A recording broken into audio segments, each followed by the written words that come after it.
Well, hello everyone. Welcome to the Mr. Arsenal podcast, and I believe Gav's highlights. Unsure on that one, but here we are. We're getting ready for Germany versus Curaçao, and hopefully this will be a much more entertaining game than I don't know any of the previous 6 games that we've had that these channels have covered. I think the U.S. Paraguay game was the most entertaining. All of us valued our sleep a little bit too much to cover the Australia Turkey game, and I think that one is probably the upset so far of the tournament, with Australia winning 2-0 over Turkey. Um, but otherwise, onwards and upwards. Here we are at the start of Group E. And Gav is in the chat, I'm guessing, over on his channel because this is also on his channel. I'm going to completely butcher some of these names, but 10 minutes until kickoff. Germany's lineup is Manuel Neuer in goal. Joshua Kimmich is captain and right back. Jonathan Tah, Nico Schlotterbeck, and Nathaniel Brown make up the remainder of the back four. Alexander Pavlovich, Felix Nemeka, Leroy Sané, Jamal Musiala, and Florian Wirtz is the midfield, and Arsenal's very own Kai Havertz up top, former Chelsea man. But you know what? You gave him away, so we'll take him and we'll keep him. And I am fully expecting with this Germany lineup to see at least 3 goals from them, if not 4.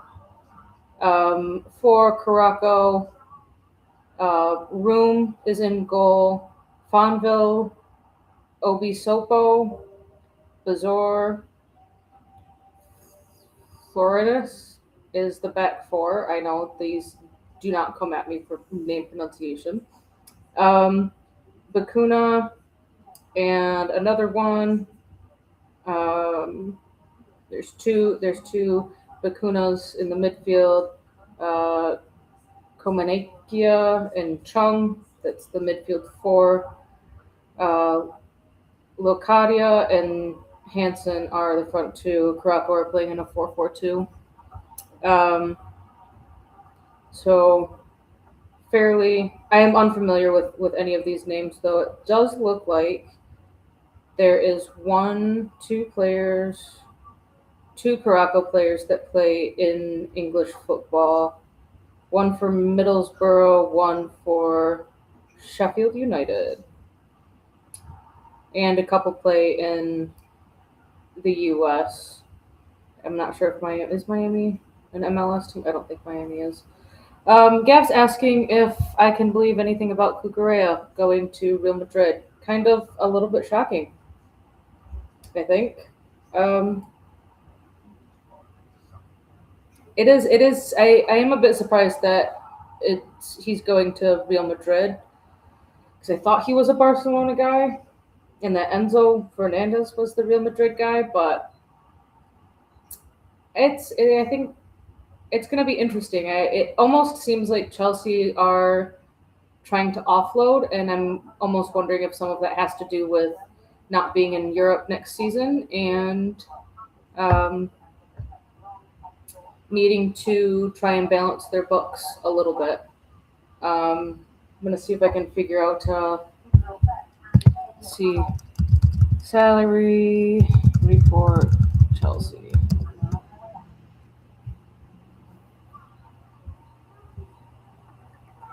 Salary report, Chelsea 2025 player wages. Raheem Sterling is your top paid player, and he played absolutely nothing at all. He's on $438,400 a week. Absolutely insane for someone who didn't play. All right, so Cucurella was on 150. Let me quick. 700. He was on 113,000 pounds a week. Cucurella was thereabouts.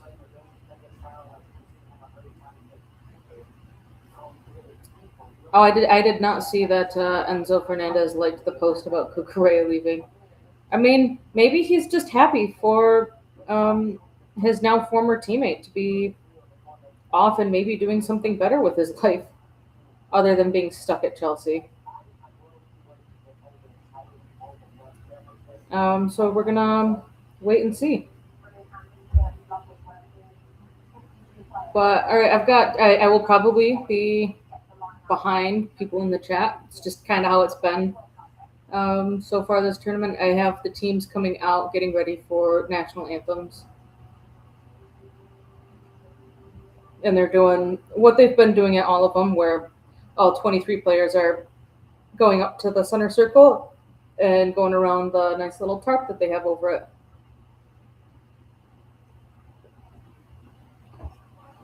But get your predictions in the chat. See what you all are thinking this scoreline is going to end up being. Um,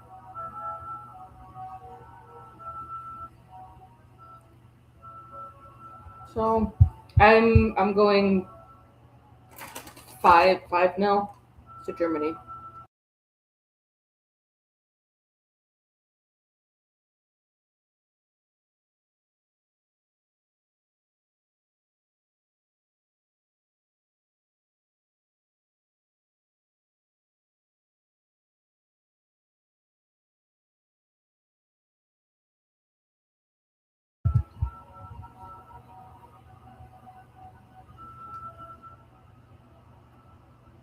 Mm-hmm.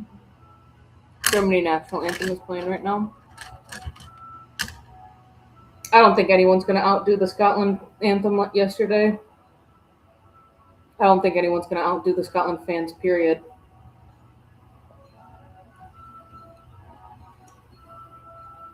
Yeah, yeah, I am on hosting duties.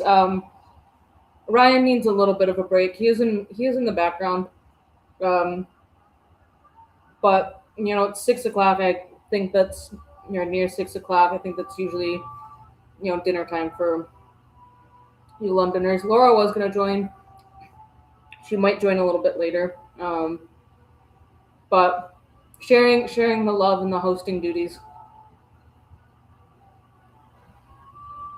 Absolute Football Podcast.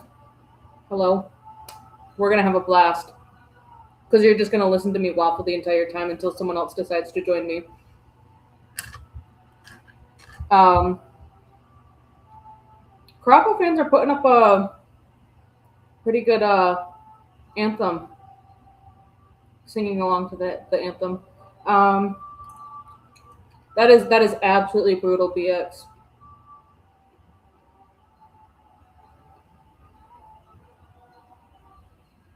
$11 overnight. It's gotta be brutal. Yeah, I mentioned that, Gav. Were you not here? I think that's the absolute shock of the tournament. Australia beating Turkey. Turkey were favored by a lot to just win the game outright.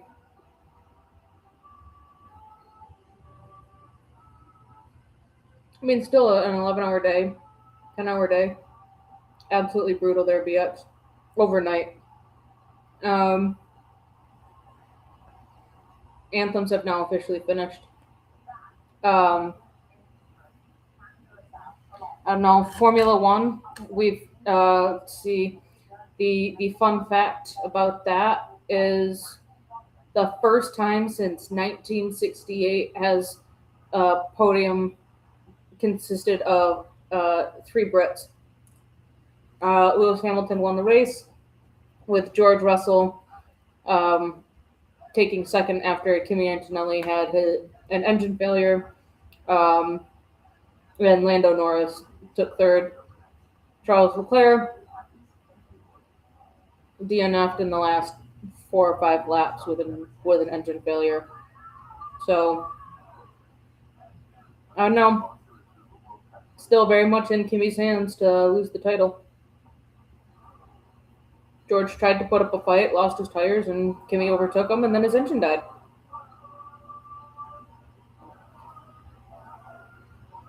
Kimi started P3. George George had the unfortunateness of a virtual safety car, which allowed Lewis a cheap pit stop, which was actually his fourth pit stop of the day. Um, but George complains, and I don't like him. I think he's a whiny bitch baby. Yeah, exactly, Gav. Can't stand him. So I think the third place finish would have been very deserved for George, even though he started on pole. Um, but Kimmy's engine dying absolutely saved him. Who are we? All right, who? I think the referees are the on-field referees are Morocco. VAR is Colombia. Sorry, the assistant VAR is Colombia. The head VAR is Morocco, and the support VAR is Australian. Um, I'm trying to. Yeah, Morocco is the head ref.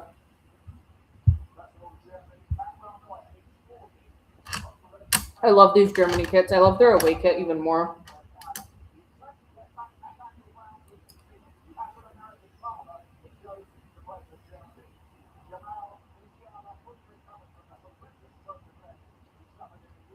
Let's see.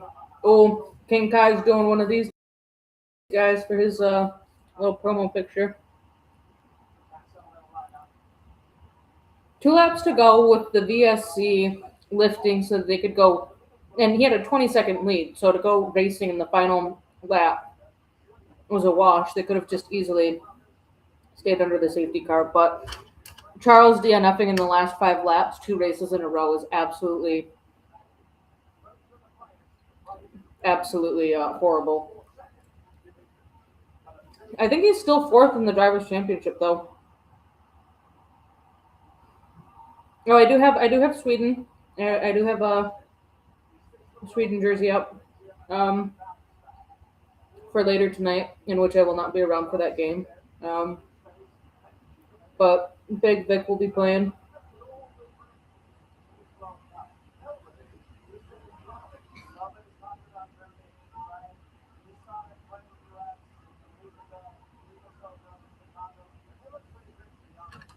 Getting ready for kickoff, folks.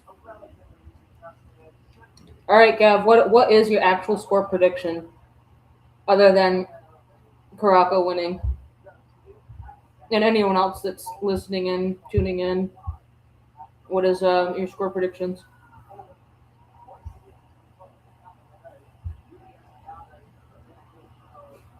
George is washed.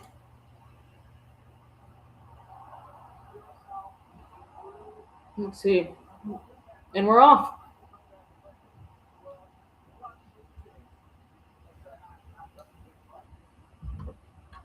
Curaçao kicked off the game for us, and we are underway.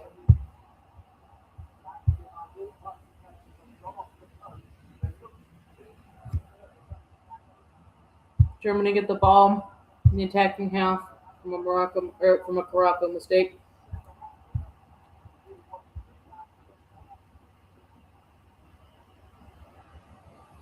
I don't like that the Knicks won.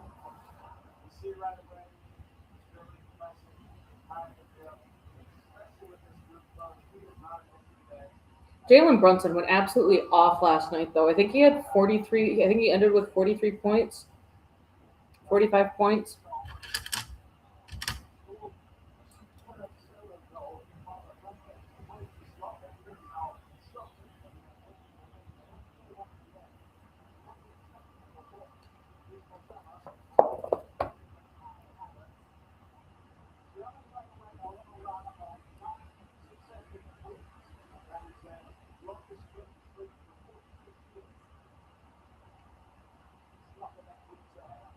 All right, there we go.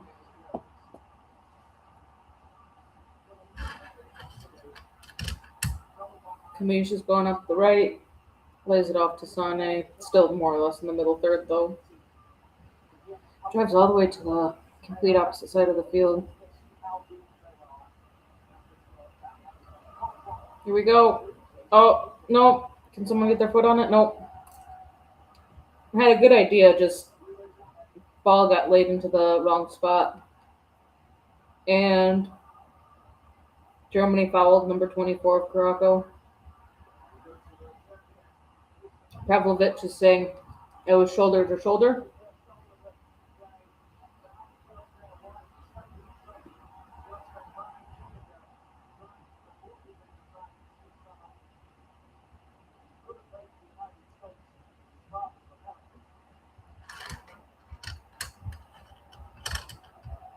Crocker on the break.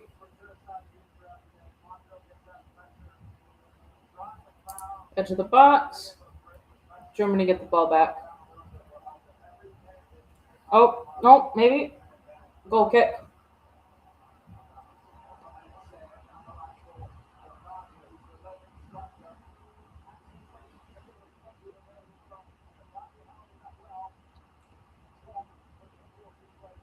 No, he didn't give.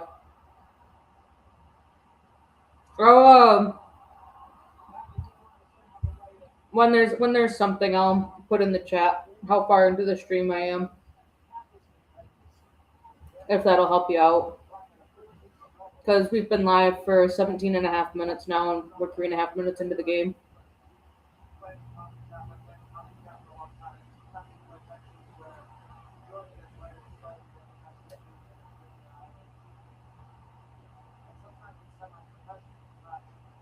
Germany have the ball around the halfway line. Oh, Musiala gets the ball but loses it with a bad touch. Or it was a bad pass, one of the two, or both.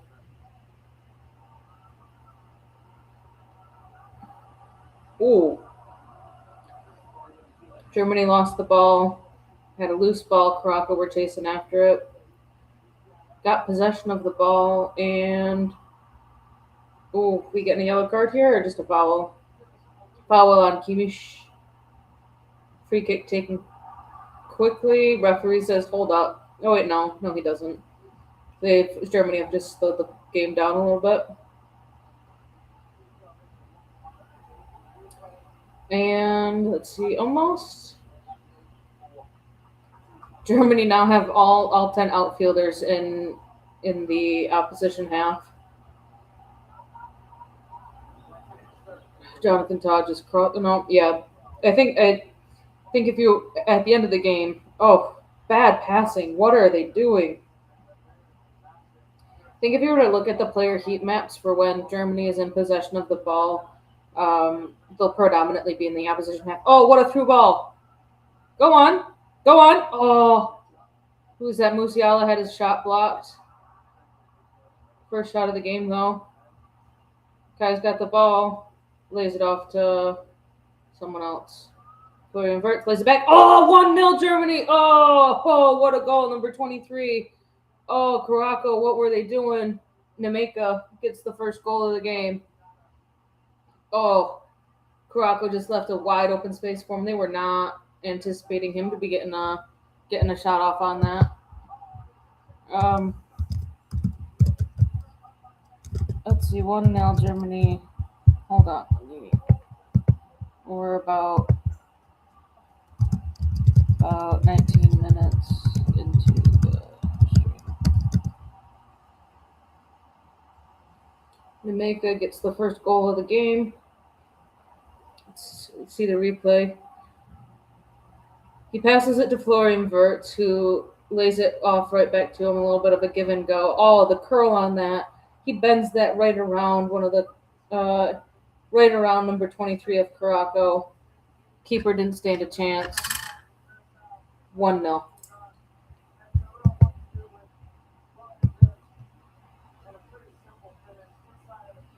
I'm thinking it's going to be 5-0.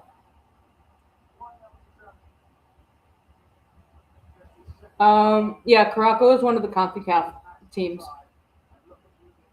So CONCACAF has 6 teams in the tournament. 3 of them are the host nations: Panama, Curaçao, and the other one played yesterday. I'm blanking now. Haiti.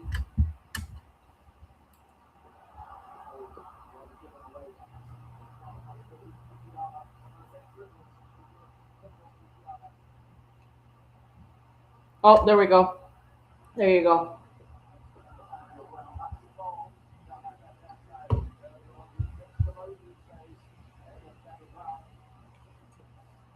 Goal in the 6th minute. Puts Germany up.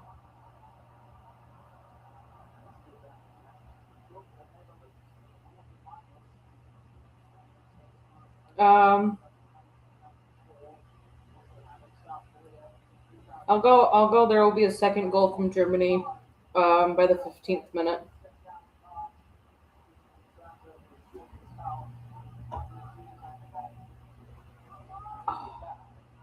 Oh, so satisfying.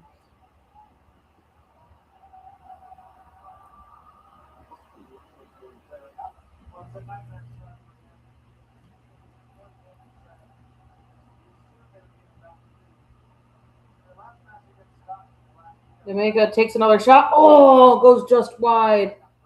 Oh, I think that's how you say his name, Jamaica. Felix.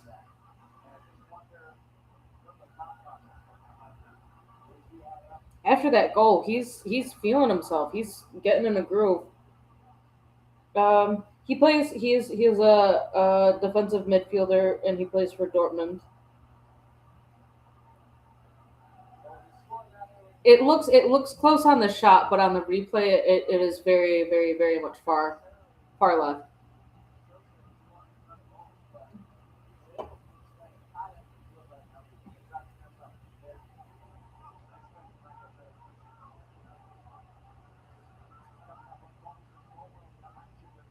Oh, who is that?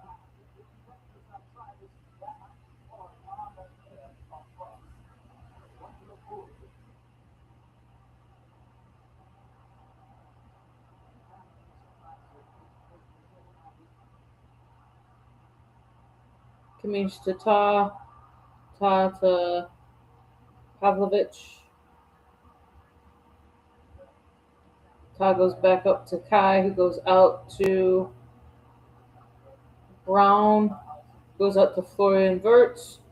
Little pass back to Kai. Wirtz to cut back to Musiala. Tries to do a little bit of a give and go with fancy footwork to Wirtz. He's got the ball. Oh, tries to get a shot off. Gets blocked. Curaçao on the break. Loose ball though. Germany recover. 19 to 23. Ref says play on. Netherlands versus Japan is the next game. It kicks off in just under 3 hours.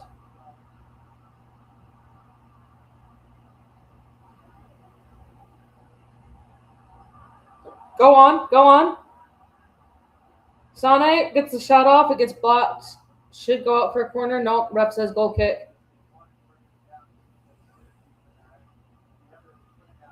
I think that shot got blocked and it wasn't wide. See if they're gonna. He was onside. Tries to cut back. Yeah, I think. Let's see. Here it is. Yeah, it goes off. It hits off of the defender's knee. What game's that? So Netherlands versus Japan is after this, and then it's Ivory Coast versus Ecuador, followed by Tunisia, or sorry, Sweden versus Tunisia.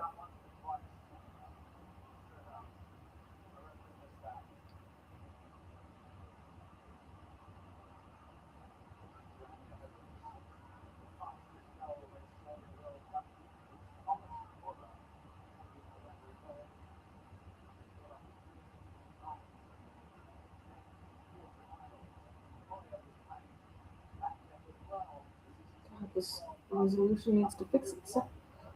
Quality. No. Quality. Oh, 23. Go on, go on, go on. Oh, right at the keeper. Is that Jamaica again? No, it wasn't. Yeah, it was. He's now at like 4 shots for the day. 3 of them on target. I am not staying up for the Sweden one. The Netherlands one, I'll be joining at some point in the second half. 4 o'clock on Sundays is family dinner, um, and that's when kickoff is. And then Ivory Coast versus Ecuador, I have blood in the game for my sweepstake team of Ivory Coast. Oh, the ref cam of that shot! I can't wait to watch Ecuador. Oh, do you just want to see Hincapie's ass?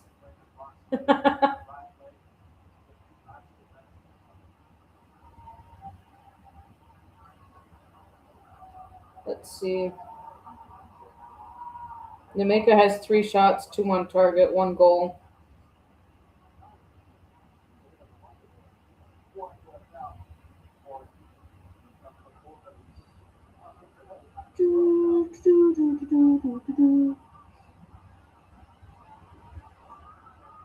Delete, delete, delete.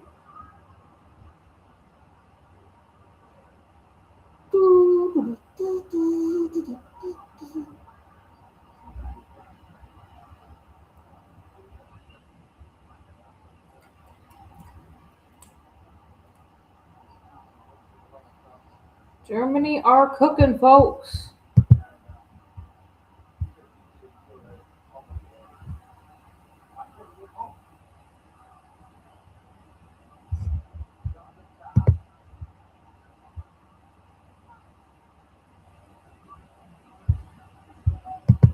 Ooh, Liam might be joining us. Hopefully, Ryan's in the background to let him in. But Liam just said that he's gonna see if everything's on and working. So we might be in for a treat, boys and girls, and Gav. Let's see. Verts gets a shot off. It goes just wide. Nice curl on it. Just needed to curl a little bit more.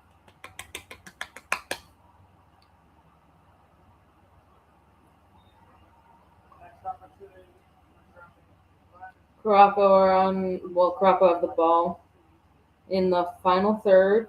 A little bit of a double team between Kamish and Leroy Sané. Out for Germany throw-in. Bit surprised about that. I thought it went off Sané. And Kamish is just continuing to walk up the pitch.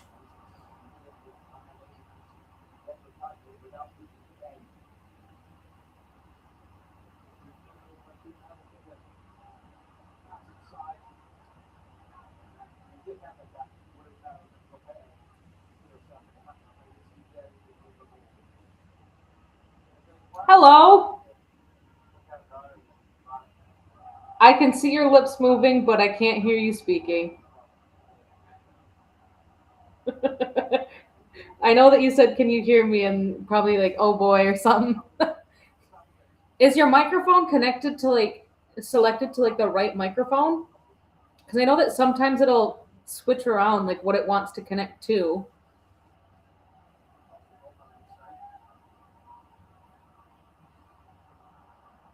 Let's see.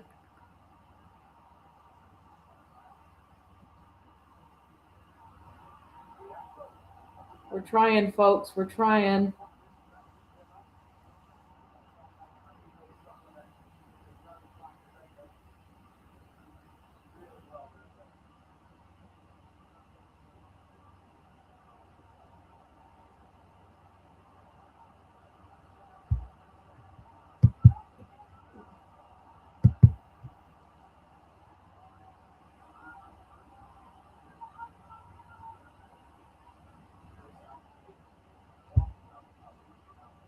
Let's see.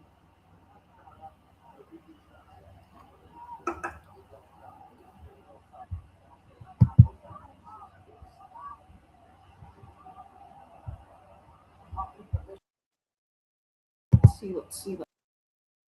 Let's see.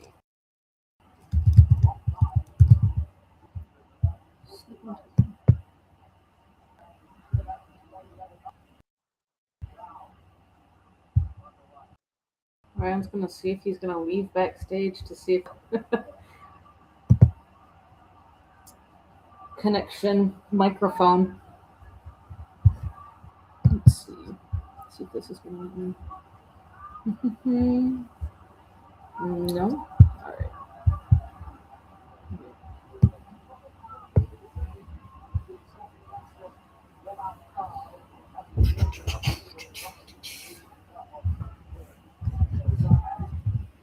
this is going so slow. Oh, there we go. See if the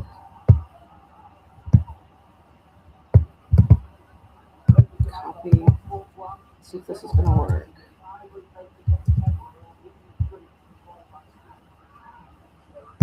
Does your computer or device have a microphone?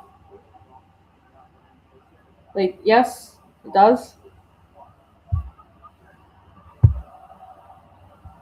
Communicate. All right. Let's see. Why would my microphone not connect to?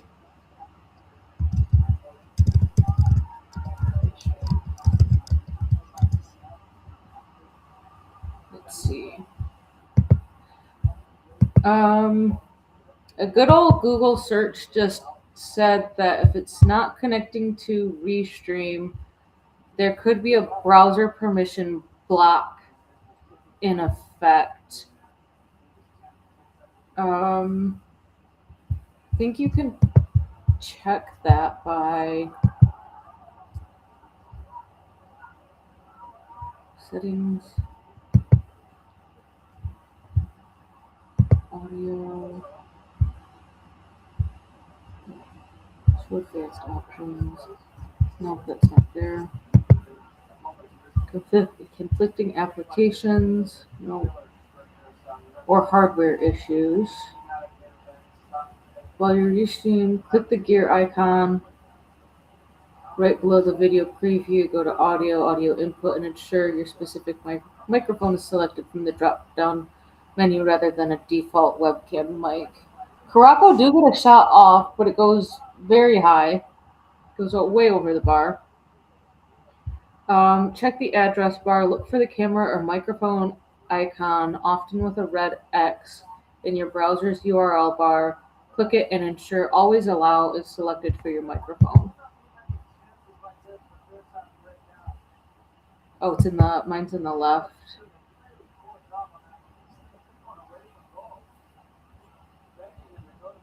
I have a little blue camera icon and then studio.restream.io. And I clicked on the camera and it has a reset permissions.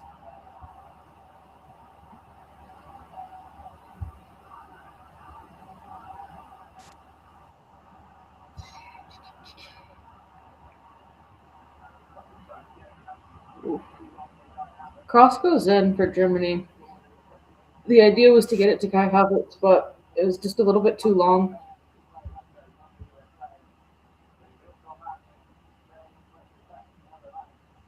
Germany's oldest ever player, 42 in 70 days, something like that.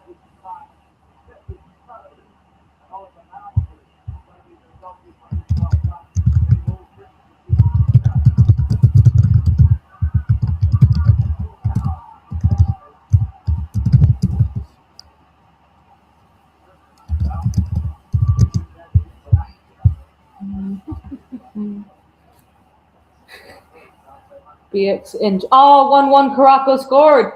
Oh boy. Oh boy.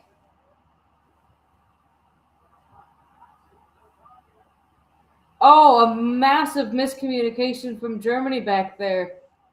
Oh wow, number 8, I think, scored for Curaçao.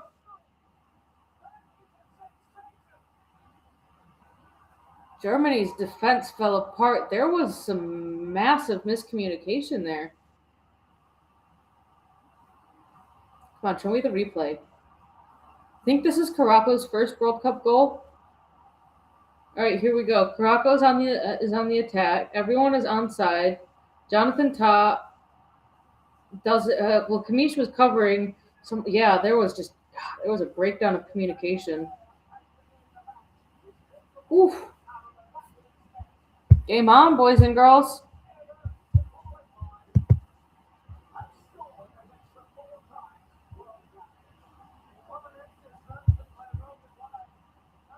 Number 8. So you aren't giving me names. You're just giving me faces. Liam will try to be back. He's going to try it on a different browser. Number 8. Combinacia, well, bounces off the defender. It did seem to be some lack of communication in the back line of who's going to be covering who.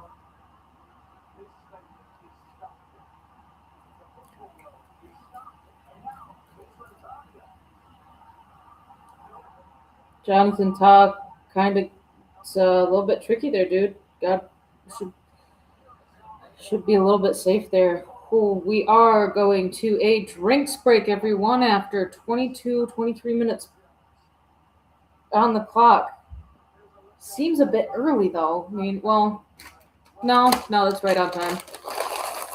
So this drinks break comes at a great time for Germany because it's going to allow them to regroup with their manager to discuss what happened and what needs to be done for whatever is happening next.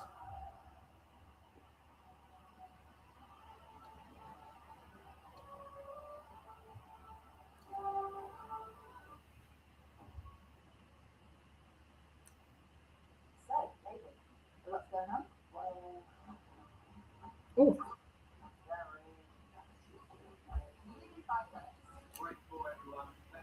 The game just got exciting, and we're hitting you with a hydration break. Oh, wait, they're in Houston.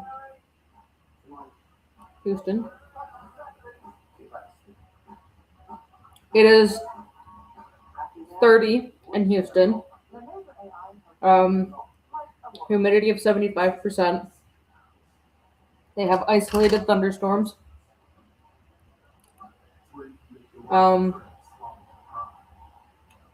Could start raining here soon.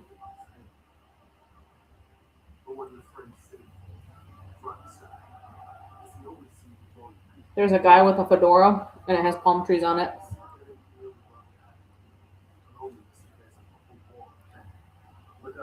Probably.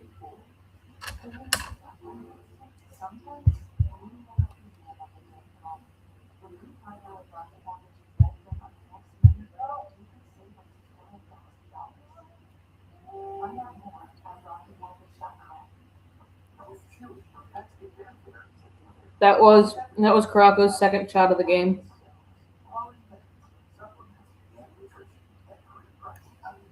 Oh, that ref cam shot.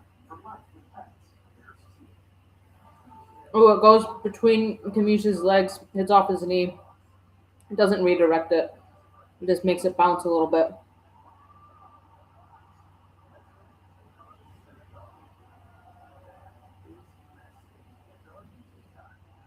Hello, Davey. We've got a game on our hands. 1-1. Curaçao with a very shocking goal.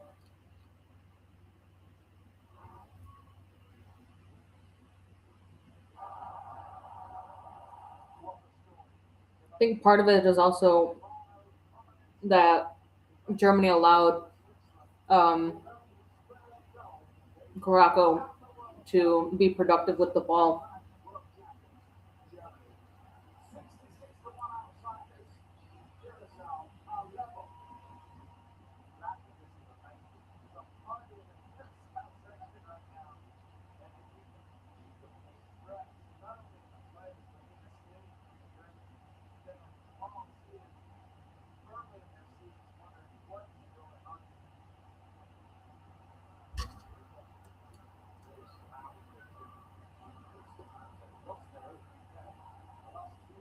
Germany's only shots on target so far have come from the goal scorer. They've had 2 on target.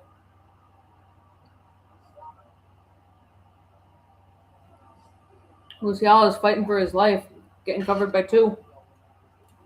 Ryan, if you're in the background, please let Liam in.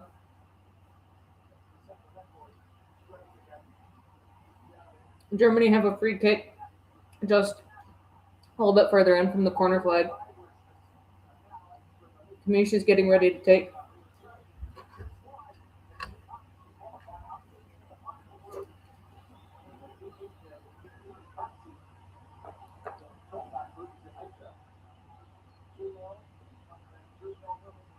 Those Curaçao fans behind the goal are pumped. Here it comes. Goes high. Far post. Oh! Schlotterbeck gets his head on it, forces the keeper to tip it over the bar. Germany have a corner.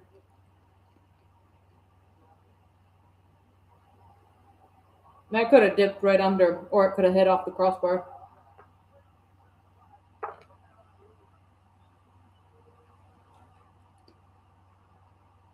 Germany's number 18 is getting told by the line judge to move the ball closer to the semicircle, even though it was just on it.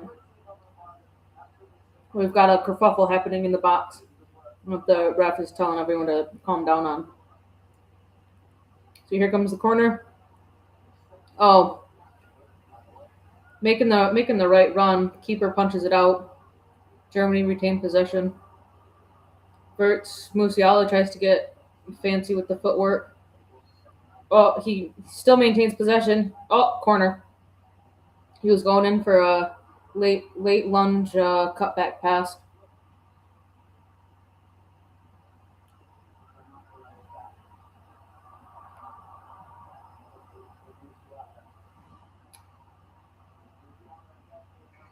Excuse me.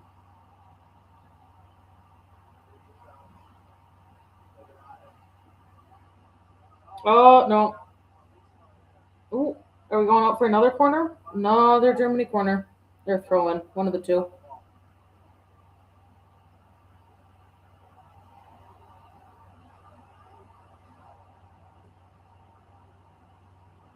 It was a throw-in.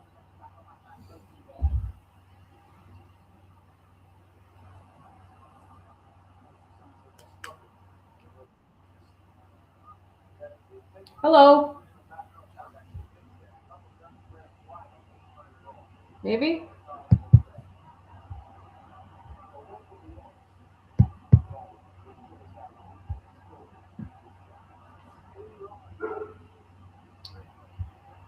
Not sure if you're on mute or if your microphone still isn't working.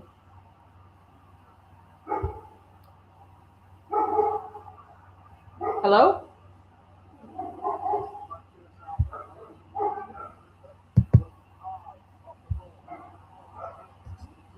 Nope. No.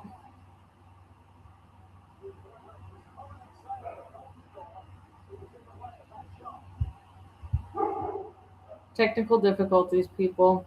We love them so much. Germany have a corner from the other side. It's Oh, is it me? You hear me? I can hear Ryan. Right. When I'm backstage, obviously, it's saying your mic's turned off, Liam.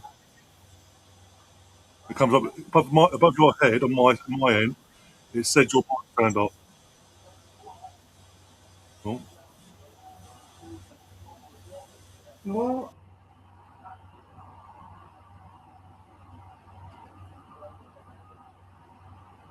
Curaçao are on the attack. Lost position. yeah. Sorry about that. I don't know what's going on then. I'll have a look. I'll look into it. I'll get back to you. One sec. Well, in the meantime, we can at least enjoy your facial expressions and enjoy seeing you basking in the sun. Was the milkshake good last night or was it absolute garbage? Oh, it was good enough. He came back for round 2 today, folks.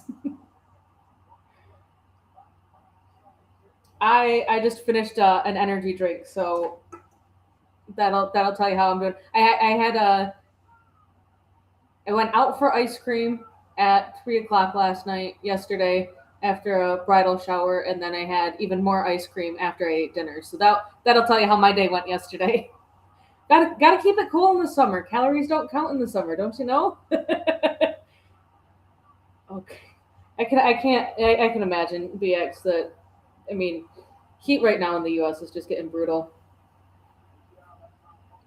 Get your signboards out. Oh no, Germany didn't get the foul. They not sure what happened there. Curaçao have a free kick outside of their 18.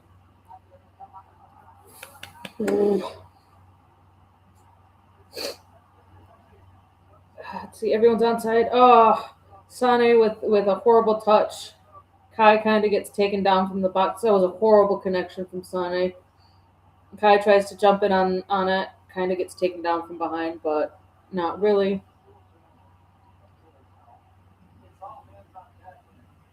Let's see.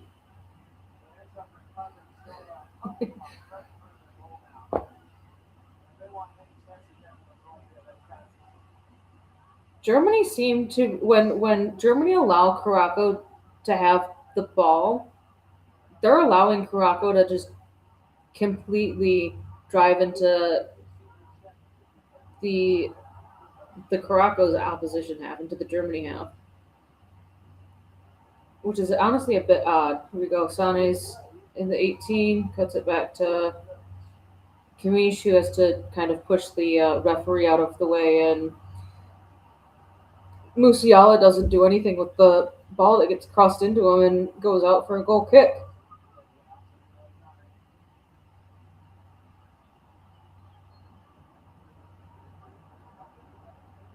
Hey, Pete's in the chat, enjoying the darts. But we still won it, Gav. We still won it.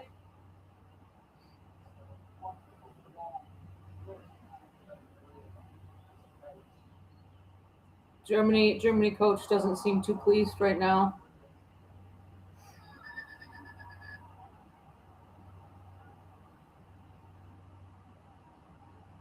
Curaçao have a free kick.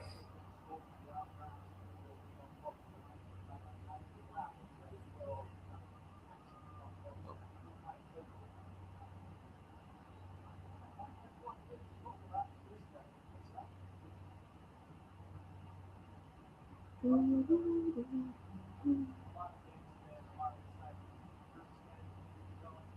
11 shots, 3 on target for Germany, 2 and 1 for Curaçao. Just pop back in. I've just Liam just sent you something on what an image on WhatsApp of potential diagnosis of what it could be that your issue might be. I've googled it, and that's what Google's telling me because I'm pretending to me, obviously. But yeah, if you've tried, then give me a thumbs up. I'll keep looking.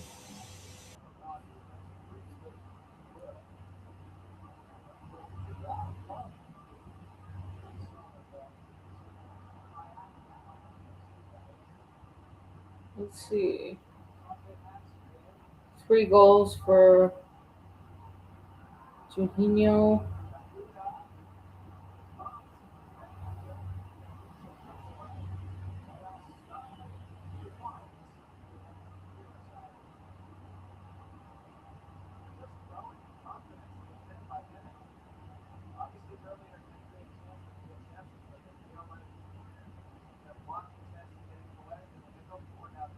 See, all the German outfielders are in the opposition half. Ball's just going between Kamish and Ta right now, it seems. Ta's going forward a little bit and passes back. Where have we seen that before? There we go, going forward. Musiala's got the ball. He's going to go out wide. Yeah, he goes out wide to the young kid, passes it back. Kamish in the midfield. There we go. Go on, go on. Go on, Kai. Go on, go on. I don't know if he was trying to get a cross off or a shot off, but it goes out for a corner. What city is this game? It's in Houston. Houston, Texas. What the hell, boys and girls? They were trying to take a quick corner. I guess it was getting taken too quickly. Ref says, sideline ref was like, hold up. And we take it. Stadium looks like it's packed out. Yeah, when Gary was doing his show, I have looked at a couple of the ticket prices. I don't know what location Gary has his Ticketmaster set to, but he was seeing some tickets for $600 to $800, and I'm over here seeing tickets for $2,500 to $3,000. So that's been fantastic. I mean, mind you, though, like some of them were in California, which California is going to have higher ticket prices. Here comes the corner in. Oh, 2-1 Germany. Schlotterbeck with the goal from a set piece.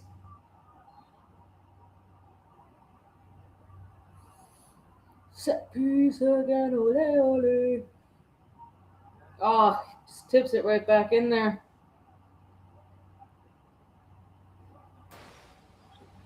Hello? Hello. Do you hear me? Yeah. Success, folks. Yes! Back in the Yes. game. Back in the game. There we go. Just in time, we got 2-1 to Germany from a set piece goal. I tell you what, that was like Kai Havertz's goal against Burnley, wasn't it? Yep. Too Back bad he in was the game. too bad he was far post. What was the issue in the end? Yeah, I went on to that sound thing. And Yeah. like, you know, the audio, it's on mute. You put yourself, so that's what I'm saying. I was saying the other day, my PC does that sometimes with my mic. When I go live, I'm muted because the PC decides to mute with mic. It doesn't show me that I'm on mute on here. No. And there's nothing That's weird. to unmute myself on here, and it doesn't show that I'm on mute. Oh, okay. Well, is that sorted now? That's one stress. You can't see it because I Back in the World Cup. there we go, folks. I now have I'll leave you all to it. Oh, mate. all 4 of my Arsenal jerseys up that I wanted to have up. That was my task for today. Do that. All right. So is it a chocolate milkshake today? Pardon? Chocolate milkshake? Yeah, little cheeky chocolate one I got. Oh, that sounds really good.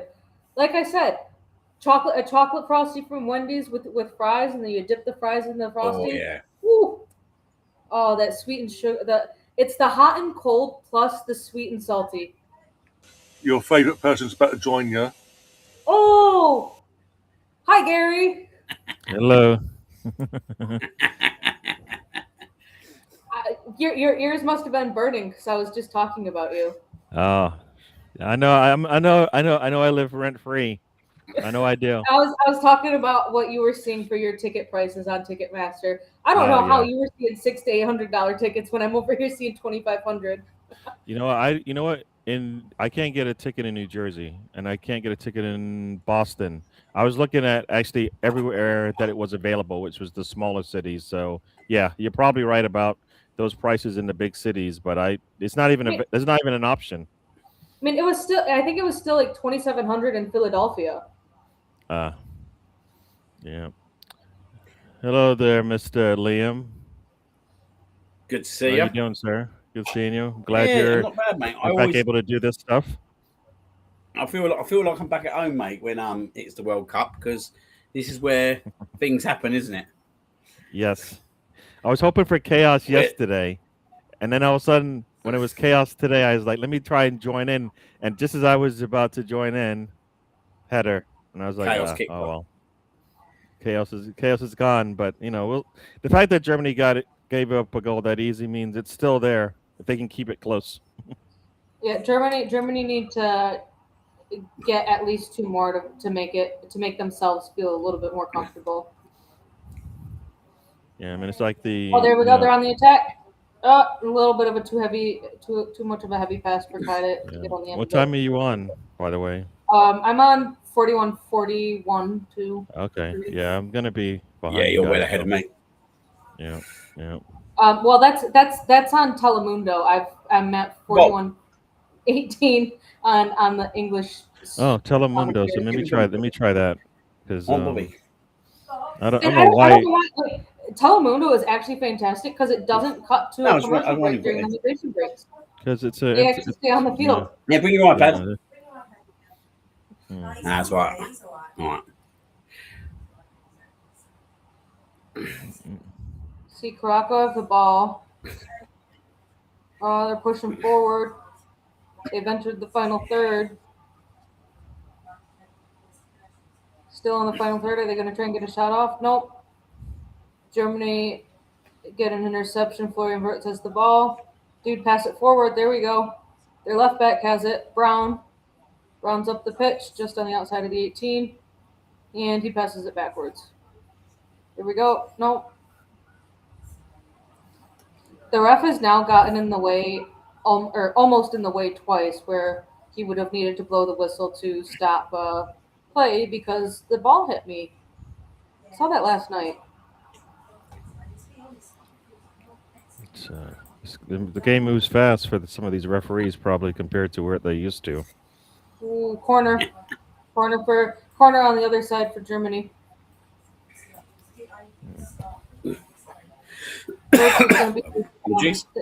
That. I don't have Telemundo, I guess. I thought I did. What streaming platform are you watching the game on? YouTube. YouTube TV. It should be an option when you click on YouTube to say, how do you want to watch this, Fox or Telemundo? All right, I'll try it. Let's see here. Soccer, because I have to put soccer in, but it only gives me one live option. So. That's interesting. Excuse me. What was that word? I'm just telling you what this app is telling me. No. It doesn't have, there's no concept of football that the world understands, so I have to put in soccer. Sorry. We're going corner other side. And on that note, Gary. Yes, sir. You just made the list. You know what? I saw something the other day about like the breakdown of how the term soccer came about, and it actually did come from England because it used to be like association football, and back in the day they used to shorten words and add er at the end, and they couldn't do ass apostrophe er because asser that would have just been a joke, and so they took the SOC from association and shortened it to that, added the ER and called it good. So technically, soccer is more English than football.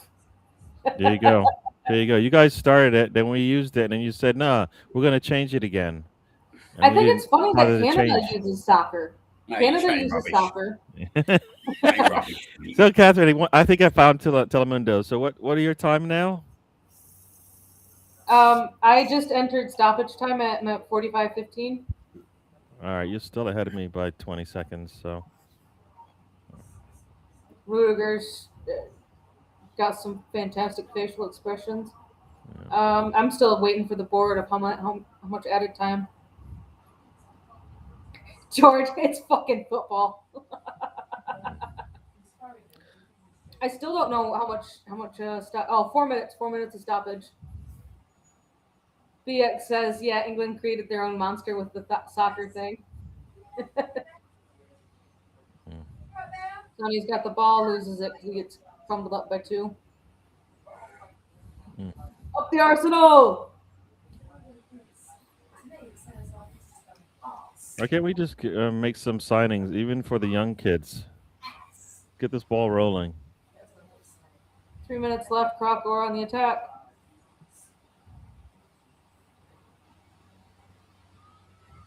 They've entered the 18. Dribbled out, gets a shot off.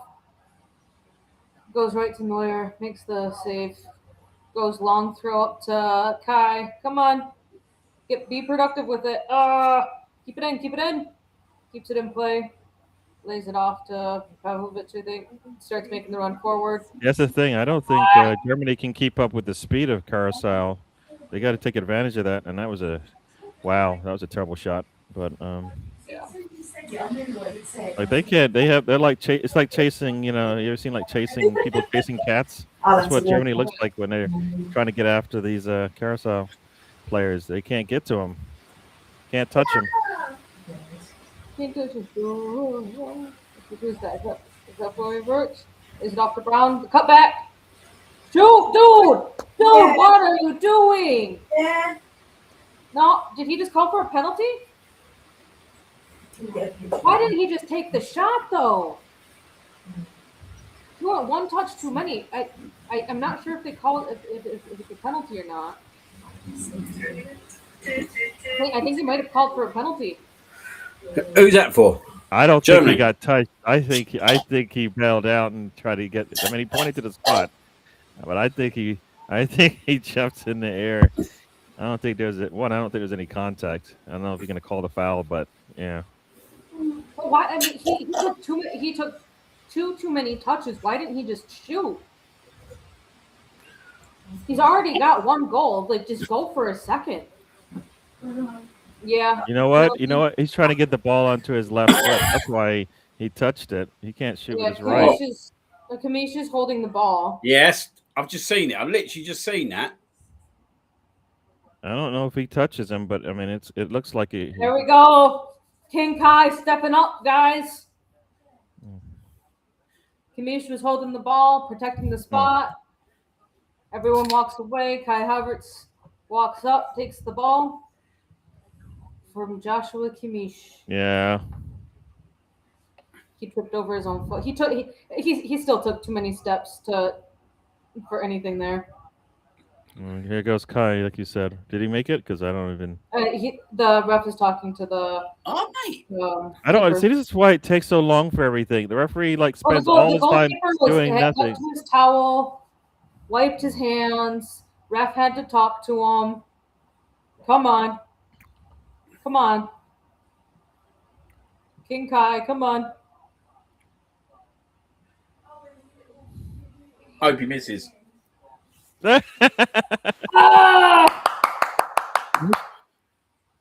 Never going to cheer on a Germany goal. Never going to do it. Never, ever going to cheer on Germany. I'm here as a German hater today. 3-1. Hate watch. So what happens when you look at your bench? What do you mean? You're English, so when you look at your bench, how do you feel about that? What do you mean when I look at my bench? Yeah, when you look at the English bench, how do you feel about your previous statement? What, in terms of? You don't like the Germans? Oh, mate, no. In reference to our manager. Absolutely not, mate. Absolutely not. Absolutely not. But he's not. He's not German? Not want Germany is that what you're trying to say? He's not German? He's not your manager? Not there to want Germany to, he's not there to want Germany to win. I personally don't think a Germany manager should be managing us, but he's there. And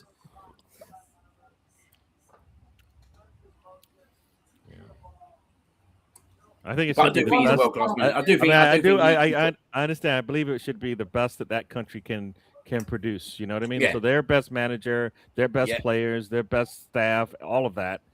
You know, I think it's hard to sit there and go, you know, I can't. How does he? You know, when the ceremony starts and he's like, I can't do that. You know, it looks weird, right? All the players. That's what we need, mate. That's what we needed, mate, in that Champions League final, mate. Kai Havertz taking a penalty. Yeah. Too bad he came off he went off. I do think Thomas Tuchel is the best we could have got though. Do you know what I mean? Like, I don't think we ever will get a better manager than Thomas Tuchel. Who's the best English manager right now? Right now, I was going to ask you that question. Right now, Eddie Howe. And it might be easier for him. It might be easier for him to take the English job right now. I don't particularly rate him. Like, true. I think Newcastle should get rid of him now. I think he's had his story there. That might be harsh, but do you know what I mean? I just don't. The thing about the English manager, he's always going to get the best English players, so you don't have to worry about any recruiting, right? Who else is there? What other English manager? What Frank Lampard? Yeah. I can't think of many others, mate. Do you know what I mean? Sean Dyche.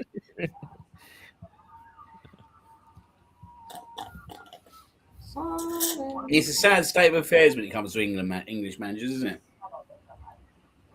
You're gonna have to wait for Jack. You have to wait for Jack to get up there and in notoriety in terms of like one of your young English managers starting their careers.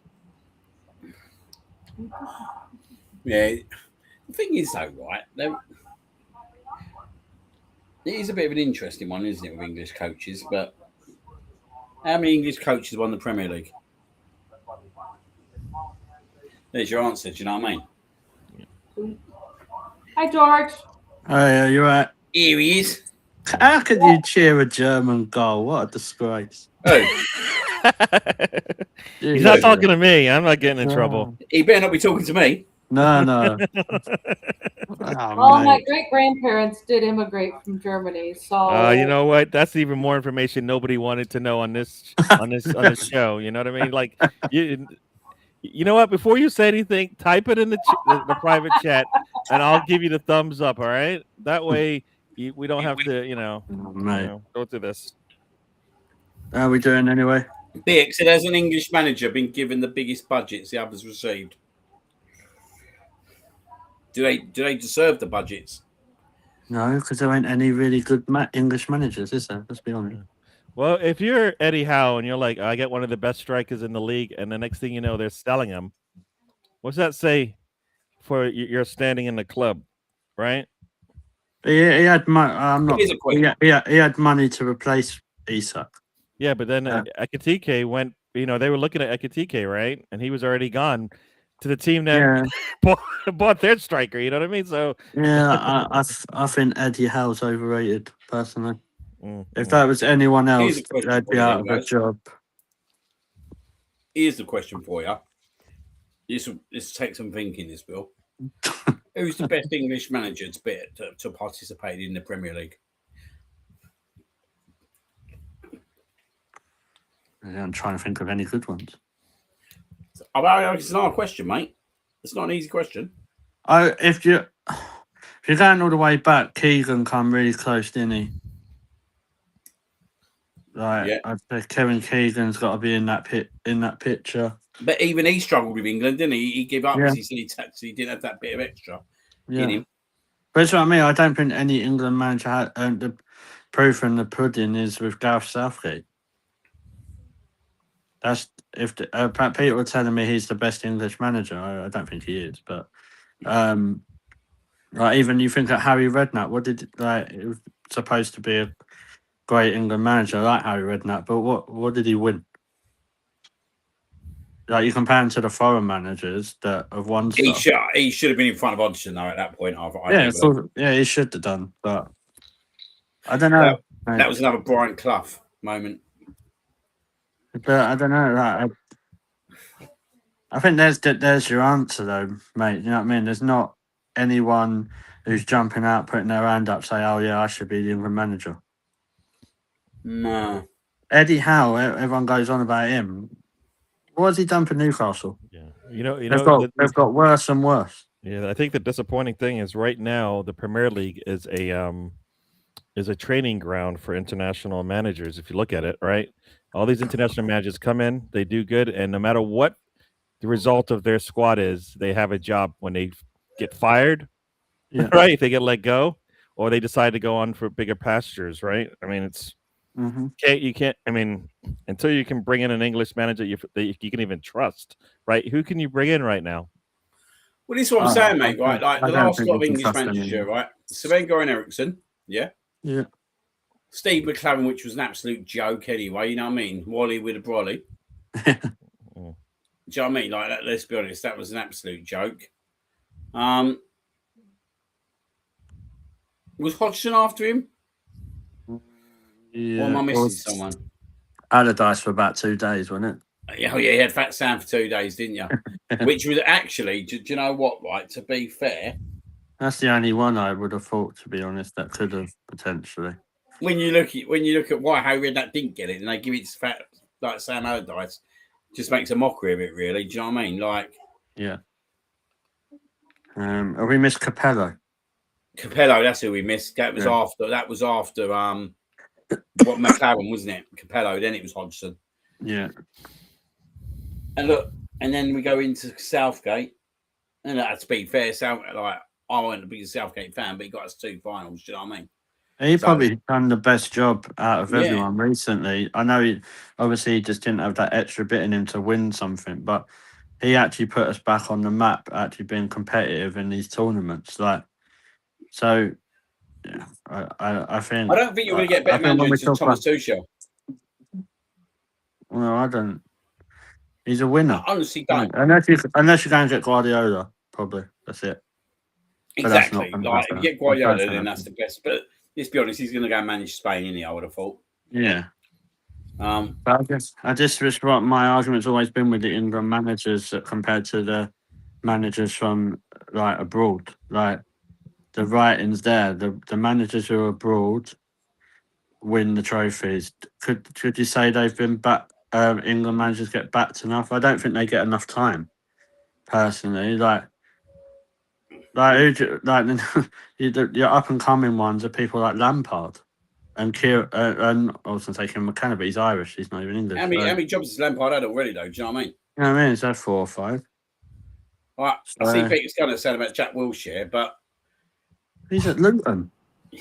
But you know what? He's like in the early stages of his career, so he's not even going to be considered for a Premier League. He won't job, be much less considered till an for international another. job right now. but Right? there's a lot of managers like that, though, isn't there? Like even when you look at people, is it McKenna who's at Ipswich? Like you look at all these Yeah. managers, but once they get into the Premier League, like they want to hide into nothing because they've got these clubs up, but these clubs are nowhere near the level to compete in the Premier League.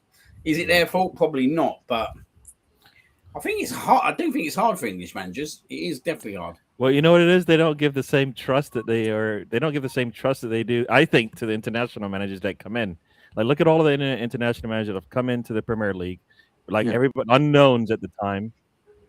Actually, you know, and maybe it's the coaching in Europe that's, you know, outside of England that's better, and that's why they come into the Premier League and do better no matter what. I mean, I think, you know, that's why I agree with what a couple of the old English managers said when they said if our name sounded more fancy and all that, we would get more time. I do think that is the case. Like if they were from abroad, they would get more time. But like off the top of my head now, I'm thinking about English managers in the Premier League for next season. It's Lampard. I can't think of anyone else. So what you're saying is, George, yeah, right? If my name was Liam Gardinio, yeah, you get longer, mate. I'd get a job and I'll probably be manager of Man City. Yeah, I reckon you would, mate.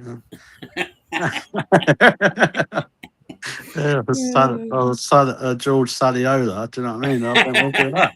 then also you have to think about what English manager in any realm is going outside of England and managing in any of the big leagues right now.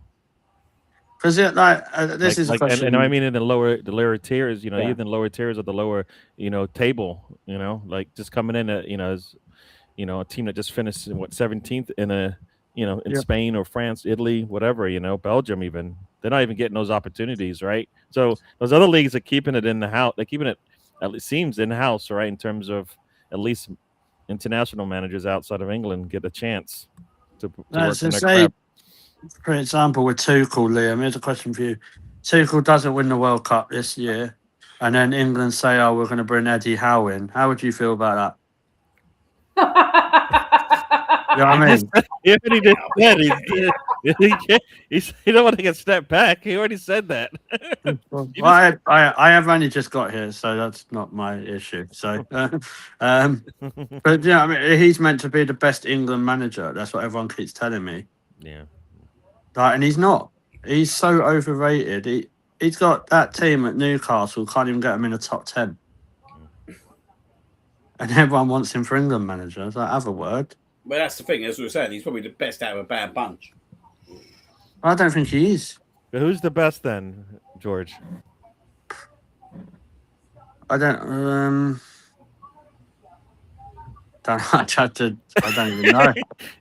I mean, it doesn't come off the tongue that easy, right? No. But it's the thing, like look, even you look at these like teams like Crystal Palace, Brighton. Michael Carrick is better than Eddie Howe for me. They all get these managers, and like, they're all succeeding superbly well in the league. I think Carrick's better than Eddie Howe, or he will be. There's a good shout, but he's got to be. Yeah. I actually quite like Carrick, to be fair. I think he's done a good job at Borough as well.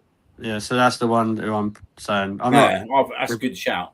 That's a good shout. But he needs a big season, don't he? Yeah, he does. Like if he, like for example, if he gets Man United winning a trophy this season and keeps them in the top 4, that's a very successful season for United and Carrick. Yeah. And That's the he's only- problem, though. He's at Manchester United. Like, no matter what he does, positively or negatively, his chances of being the England manager are slim. If he does good at Manchester United, there's no way he's leaving, right? No. And if he fails at Manchester United, everybody's going to say he's a flop or whatever, and not even worthy of a chance to be the England manager. So it's kind of one of those. You take these jobs at the higher, at the big clubs, and you're screwed. Unless I wouldn't want to be the next manager. Like if Thomas Tuchel does do well, right? It'd be interesting where they go from here, wouldn't it? Yeah. Because I can't see him. I see him potentially maybe doing. He's committed to the Euros, isn't he? Now, I think he will stay for the next World Cup potentially. Do you know what I mean? Depends if they win it. But yeah, if they win it, then I think if they win it, he'll go after the Euros because he'll say, "I've done it all." Yeah, there's probably no point in him staying, is there? Because he'll probably want a club job again. Yeah. Chelsea would be back available by then. They would have had 5 managers.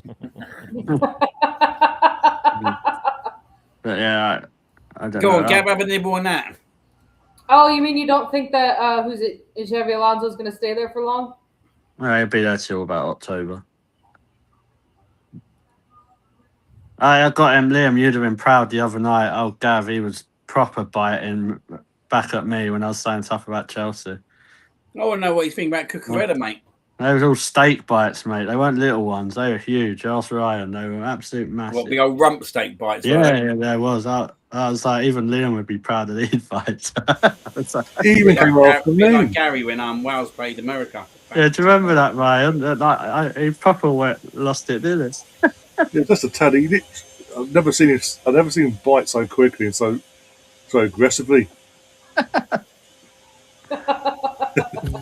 Oh, and Gav likes eating porky pig. Yeah, pork pig instead of pork I'm not pie. believing it, Gav. I can't believe that you'd bite like that. He's happy now. He's got players that pull each other's hair and everything in the women's team, so he's happy. Not drink it. Yeah. No. Oh, Just got to put that in there. Have you noticed Cucurella leaves as Kate McCabe signs? Maybe his It's a wife waste of is going to put his milk, hair. Yeah. Cheers, drinking out of a baby's cup. Thank you. Oh, cheers. I'm drinking out of an Arsenal cup. Yay, the Champions Cup. Yes, that's right. Everybody in the show right now are all Premier League champions. How's it feel? Champion is champion. Cheers. Cups up, right? Everybody put your cups up.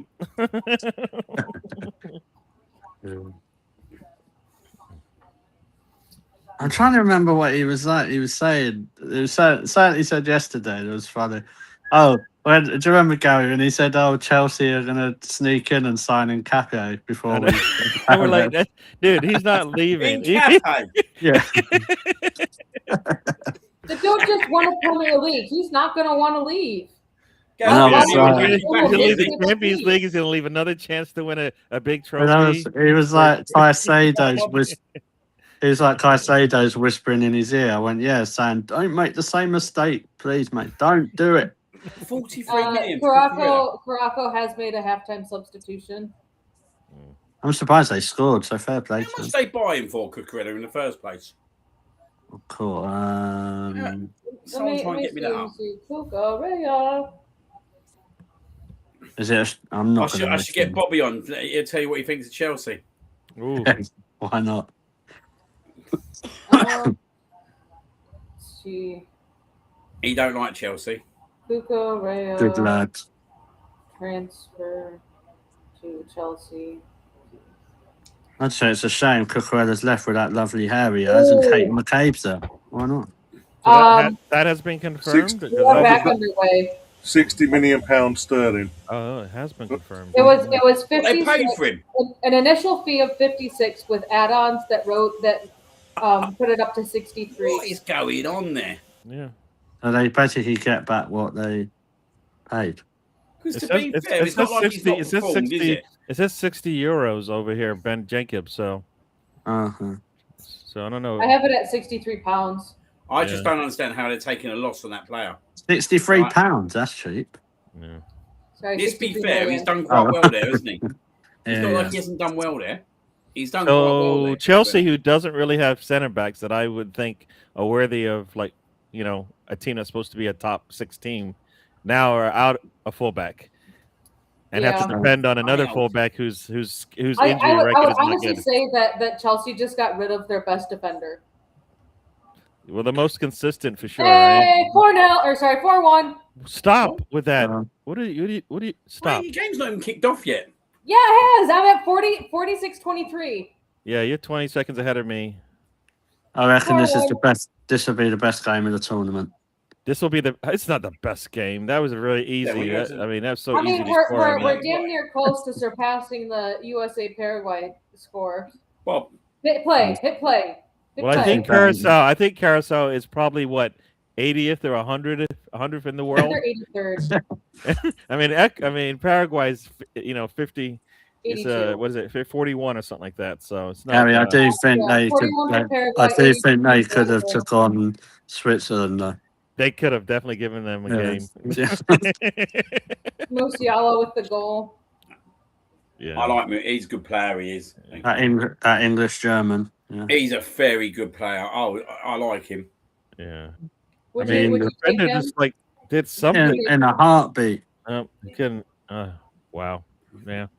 I take Jamal Musiala in an absolute heartbeat. Absolutely, mate. So where did he come from? Chelsea, England. wasn't it? Was it Chelsea? Yeah, somewing like that. Yeah, It was either Chelsea or City. I wouldn't say Chelsea though. I think it was. Is that Chelsea. their academy kind of thing, or is that? Yeah, Yeah. Okay. mate. How do we like lose all these players? Like these left-footed players as well. Like, do you know what I mean? It happens to us all the time. They're under England during the youth stage. Probably because they don't. There's not much with the pathway. It's not as clear. That's as well, it maybe is. for Isn't it? The other pathway's a people. big thing. Now you look. Like, I know they're playing for England, but even look at the Bellinghams. They had to go abroad to make their career. Really, like Jude Bellingham didn't make his career in England, or Joe hasn't made it What's in happening? England. Where's his brother at now? He was Dortmund. He's at Dortmund. He went Yeah. Dortmund, He didn't he? said, I don't want to follow in my brother's footsteps, but I'm going to go to Dortmund just like him.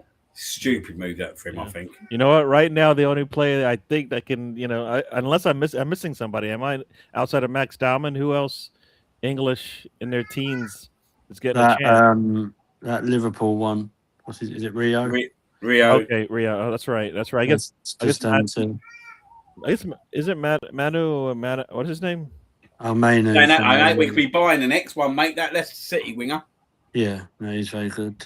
What was it, I Mongo? Yeah, I've seen him play. He played few for them in the championship last season, Hmm. and he looks quite talented. Like someone who's 16 and can play in that championship. I've always said I think the championship sometimes is a harder division than the Premier League. I think it's a really good preparation for any player of the Yeah. championship. Not saying the teams are obviously as good. But I don't mean that, but I mean No, just, but like, you get the physical side, don't you? yeah. But you get 2 games a week, right? And they're tough games. So if you're able to even get 30 games in a season, you've done a good job as a teenager. So Cold Tuesday night in Stoke. That's Oh, what the championship does. Oh. Are you a Germany fan, Just Catherine?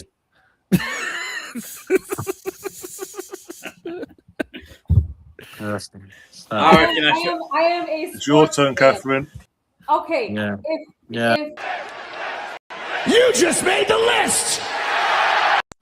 I think her name should go on twice if I got on the list today. okay, but honestly though, like if a game can provide entertainment like this game is providing, This is not then I'm going to entertainment. be This cheering game for the sucks. I entertainment. don't enjoy this Okay, at all. Of the 5 other games that I have been on, they have been boring as fuck. Even the USA Hold Paraguay on, game you was weren't boring. you weren't on for the hold on. The Swiss guitar game was like Yeah. crazy. Tell him, George. Yeah, it was no, like I'm not having fireworks and that. like we had like disco lights going. It was like crazy shit. Mate, I had to talk about horses and on it. ducks.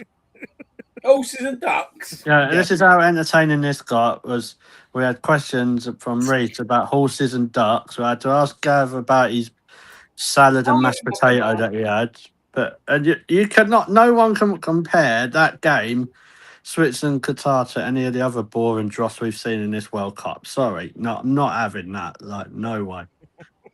I was glad I was blind in that game because that was awful. If I weren't blind before, I would have been blind after watching that.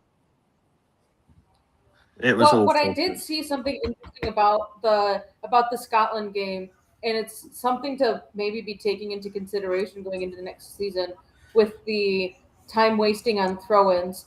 The referee will only start their countdown when the player picks up the ball. So if you start rearranging where you want your teammates to be on the pitch before you pick up the ball, then that's not part of the whole time wasting scenario. This whole World Cup is made when the ball gets picked up. Hello there, little one. You want to tell Gary about himself? Is that what you just said? Whoa! That's my buddy. Is that man there? Don't be going in there teaching him all this bad He's even stuff. pointing at you. Look, He's saying that's my buddy. What's up, my man? It's Billy. Let's go, Billy. Tell him. Yes. Well, I think we need to do one of them now because it's a World Cup. Gary's favourite moment, that wasn't it, Gal? I don't know what you're talking about. Gary was disgusted. Yeah. Not as disgusted as Sarah was, by the way. They just make this whole World Cup. They've spoke about how bad Arsenal play. Jesus, I know who I'd rather watch every week. Some of the Is that Billy or Bobby? Because Gav thinks this Bobby. is Billy, not Bobby. This is Billy. That's Billy. Billy, what's your name, Billy? Oh. Billy boy.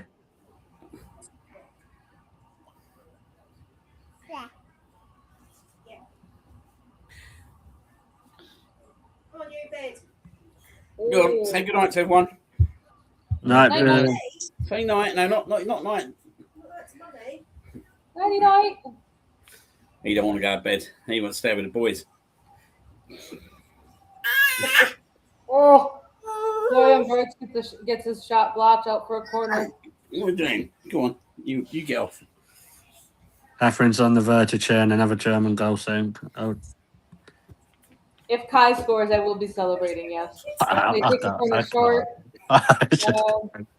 You need to get timed out for something because that's just like. Hey, now. No. I started this stream. Kai was making the run. I don't care, mate. Are you seriously telling me that you would not celebrate Kai Havertz scoring the goal? Who, me? If you only cheered for Kai Havertz, yes, but you've already cheered for everybody else. I can't give Kai any credit. I'm not cheering no Kai Havertz goal in his World Cup. I would cheer a Kai Havertz goal for Arsenal, but you would not catch me cheering a goal for them. No way. I'm cheering for the great goals that are being scored.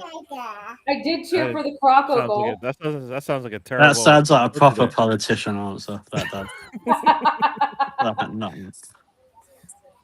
No, not buying it. Your head's gone. Can't cheer a German goal on for love or money. Your head's gone. If it goes on sale for 50% off or more, I will be buying the Germany away kit. But this is the thing. Germany to me are Spurs. Germany are Spurs. Yeah. In the equivalent of football, in the equivalent of national teams. I probably hate Germany even more than I hate the Scots. I don't really hate Scotland. I do, mate. They don't affect me, so that's why. I do, mate, because they hate us, so I hate them. I just don't like anyone because everyone hates us, so it's fine. What? Like, it's like Arsenal. Everyone hates us, so we don't like anyone else. So we'll just go with that. Germany, I don't like. Yeah, Germany definitely my number one. Especially after that Lampard goal. Oh yeah. And how far behind the line was that? Even you see it, George. Yeah, exactly. I could have read it in Braille, mate. The amount of time it was behind the goal. I think everyone in the stream just missed that one. Yeah. He hates Scotland. Pete, you hate most people. Yeah, I don't like anyone. I tell you another one I don't like. Chelsea. What? Huh? Chelsea. Really? The Cheers. French. Yeah, no. Fuck the French. Mate, the most miserablest country, I'll tell you. I went over there, you smile at people and they glare at you. It's like, bloody hell. I am a bit surprised that the referee is wearing a yellow shirt with dark short with black shorts. Because it's yes, it's kind of offsetting from what Curaçao are wearing, but it's still Curaçao has on yellow shorts with a dark blue top, and the referee has on a yellow top with dark colored shorts. They made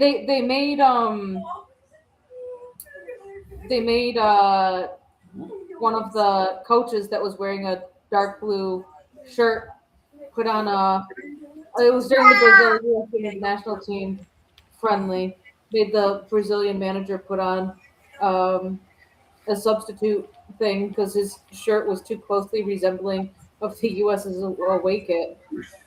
Gav, I've just seen Gavi hates Arsenal with a passion. I love it. No, but just say the funny thing about that, yeah, right? He's got a funny way of showing it. He was kissing the badge. He done a Katie McKay. Oh, anyways, let's talk about her about.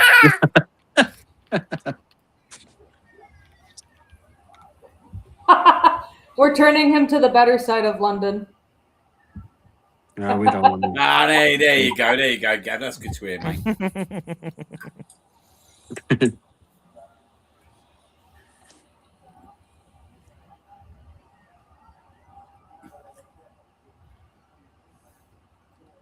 What's the game at 9 o'clock?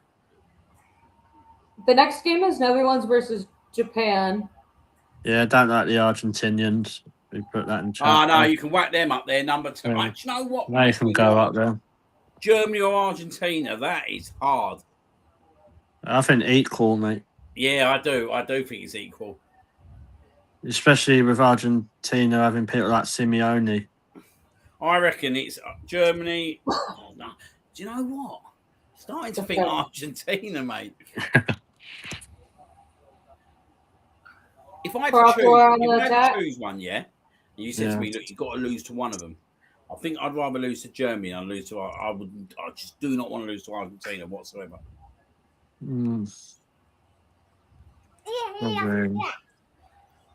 I reckon Argentina, Germany, then Scotland. What about the French? 4th. Most of our good players come from France, so.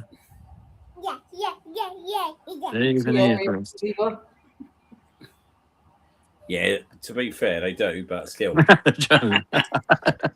No, don't touch the buttons because it's probably one of you that muted my thing. At least it's working now. Yeah. Oh, throw in for Germany. Stop it. Stop it. Yeah, I'm talking to you. He's getting excited about throwing. Catherine Podolski over there. Catherine Podolski on the chat. Get back on that porridge list, Gary. I told you at least 2 times she should have been on that list, and Ryan's sitting here sleeping on the job. Who should be? Again. Oh, no. The keeper gets to it first. If you cheer for Kai, that's at least 3 times on the list. I don't like agree with Gary, but I think he's bang on there. Yeah, I do. So. Champion's faults. That's a champion's fault, that is. This place has gone mad. You'll hate to know that good old Brooksy cheered on Go On Kai. That makes a change. He's normally slagging him off throughout the season. Well, he cheers on Scotland, don't he, as well?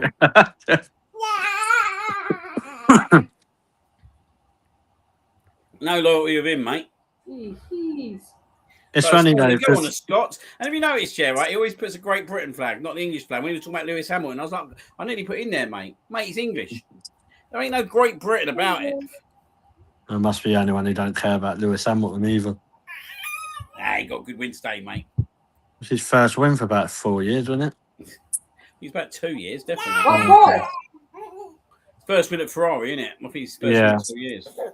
No, See the country that I'd put up there, they're not really relevant in football, but from Well, the it's team I hate the interesting. most is Australia. Hate them. Well, think about Lewis Hamilton and the rest of the Brits. Like on their fire suits, they have their name printed on it with the flag of the country in which they have their super license attached to. So Billy, like get Max down. has the dual flag, but it is the Union Jack that they have on there. All of the Brits have the Union Jack on there. But yeah, my sport team is Australia, but that's because of cricket. So. Well, funny enough to say about Australia, it was like today, wasn't it? Well done, Australia. No, not well done, Australia. No. Why do we hate them at cricket, but like them at football? No. They'd probably tamper with the ball less in football, to be fair. I agree. Portugal here, another one, Gav. The old wing. Yeah, no, I agree. Especially with Morocco has a free kick. Even Spain, mate. That's what I mean, mate. We don't like anyone. Like, Fucking chuck America on there as well. Why should you like it? Why should you like anyone else? Right? Yeah, exactly. I don't have time to. You know what? I have so much love for my team. I don't have enough hate for everybody. So Chuck America on that list. Yeah. When it comes to free kick, oh. No, you know what? You can only love one thing, anyways, right? Arsenal. There you go.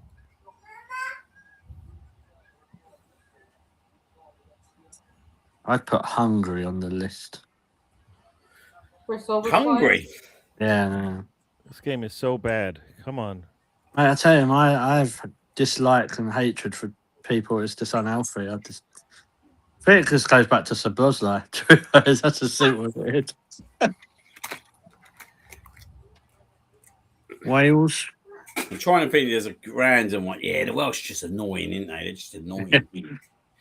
Right. Do you remember that World Cup, that Euros, when they got to semi-finals? Yeah. I thought they took over the world. The Brazilians technically could be on there as well. Do you know what? Well, I watched first half of that last night, yeah, right? Yeah. They were absolutely disgraceful. Yeah, they were. If it weren't for Finney Jr., then, mate, he was the only player that looked like he wanted to be there. Lewis Paqueta, I thought he was a disgrace. No wonder what West Ham sold him. Yeah, mate, he's not good enough, mate. He's not good enough. Probably why they got relegated, to be fair. Well, it's quite interesting with it, mate, isn't it? Like, yeah, they want like Man City with him at one point, weren't they? Before all that stuff come out. Do you know that's the first prediction I've got right for 4 years? By the way, I'm proud of that. The West Ham getting relegated. Like you said, right in the end, mate. Like you said, I was win-win because if West Ham didn't, Spurs are going down, so it didn't matter. It was the best out of two evils, wasn't it? Whichever one went down. Yeah, basically. I was too busy celebrating my club winning the Premier League, to be fair, to worry about it. Yeah, exactly. Too busy being a champion. There you go. Evening, Gav. It's how you rock and roll, isn't it, Gal? I feel like this is the first weekend, yeah, right, that I was starting to recover from it all. Yeah, I'm still coughing from the parade. Oh, Margarita is on, everyone. Margarita? I don't think that's how you say his name, but that's how it looks, how it's spelled. Wasn't there a player called, like, Shithole or something? Or Sithole or something? Sithole. Oh, is it Sithole? Mm. I mean, I know it wasn't a 1-for-1 substitution, but you had Hickey come off and Dykes came on for Scotland yesterday. Good player.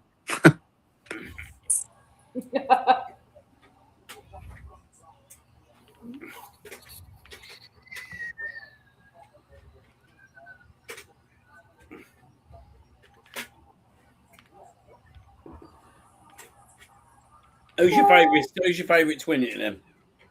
Well, the World Cup. Yeah. France will have their ego get in the way. Well, Mbappe will have his ego get in the way. I've got a horrible feeling it's Argentina. Really? And Yeah. We'll go with France. I think there's someone like France or Argentina. I have no reason why. I don't think there's any reason we can't win it. I keep saying No, it. right. Said it yesterday, and everyone laughed at me. It's like Declan Rice all over again. They all laughed at me. Yeah, the only problem with us, mate, we'll get to the final, get to a penalty shoot. We're scoring the first few minutes, do an Arsenal, do a Southgate, and then go and lose on a penalty shootout, won't we? Yeah. Like, I don't. You can't tell me, yeah, right? That Champions League final weren't like any Gareth Southgate final that I've ever watched. Well, I said it was England-Italy game all over. oh, 4-2, but offside. Maybe Who? could be 4-2. Ref called it offside. Let's see. It's the replay. Onside. Who's going the? Yeah, offside. Yeah, I was saying the Champions League final reminded me of the Euros final, Liam. The Italy one. Yeah, when we scored so early. Yeah. Spot on, mate. Yeah. But yeah, I'm not really that impressed with the standard that at the moment. So obviously, it's wait till everyone else has played. But this is the problem, mate, with 48 teams, yeah, right? You're not going to be impressed with the standard because no. Everyone's playing just scattered against all these teams. And no disrespect to them, mate, but let's be honest. You're not going to see really good games until probably the last 16, even the last 8. All right. It's not going to be that. Like even what is it? Is it 32 or 64? Is it last 32? I think there's 16. There's 16 games in the first knockout round. So yeah, 32 then. Mm-hmm. So, there's 16 or 30. Whatever it is, the next round, right? Even then, you're more likely to be paying someone absolute naff. It's just, I don't really agree with them extending it. To be honest, yeah. It's all money, isn't it? 5-1. Well, their left back number 18 scored. Brown. I don't. Is he the one who's going to Dortmund? No, Munich. He plays for Frankfurt right now. He could be going to Bayern Munich. Yeah, Munich. Yeah, he's 22. He might. His shoulder might be offside. Hopefully.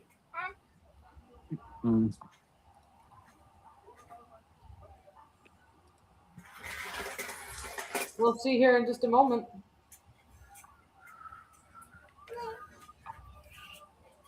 He hadn't gone in here yet. It hasn't happened, so Good finish, though. Like you say, Gareth, if I don't see it, it didn't happen. there you go. Yeah. George didn't see it, so it never happened. No, he's onside. He's Just onside. onside. 5-1. That was a bit of a sedate celebration from you, Catherine. There. Well, she knows. I see a little smirk on her face. Knows what, yeah. Hydration break. Catherine, I'm not one to sit there and cause trouble. Catherine Podolski over there. Yeah. Probably my favourite German, that guy, Podolski. Yeah. What, ahead of Mustafi? That's a bit harsh.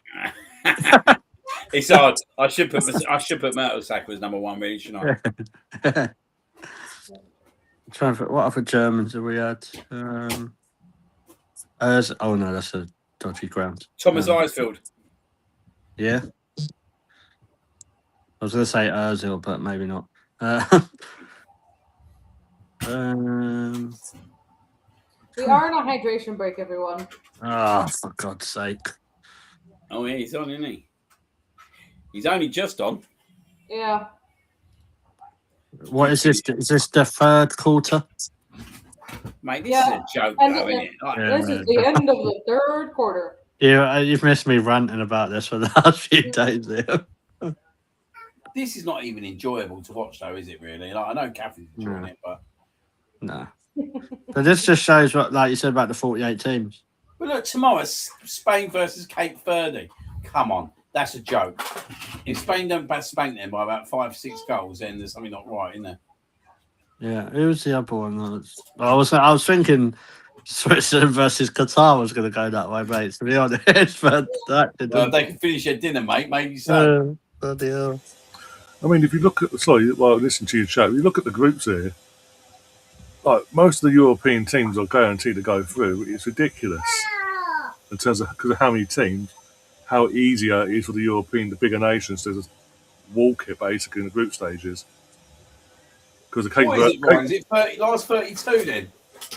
Yeah, it's basically your top two automatic of all groups, and then the best highest ranked, the six highest ranked third place teams go through as well.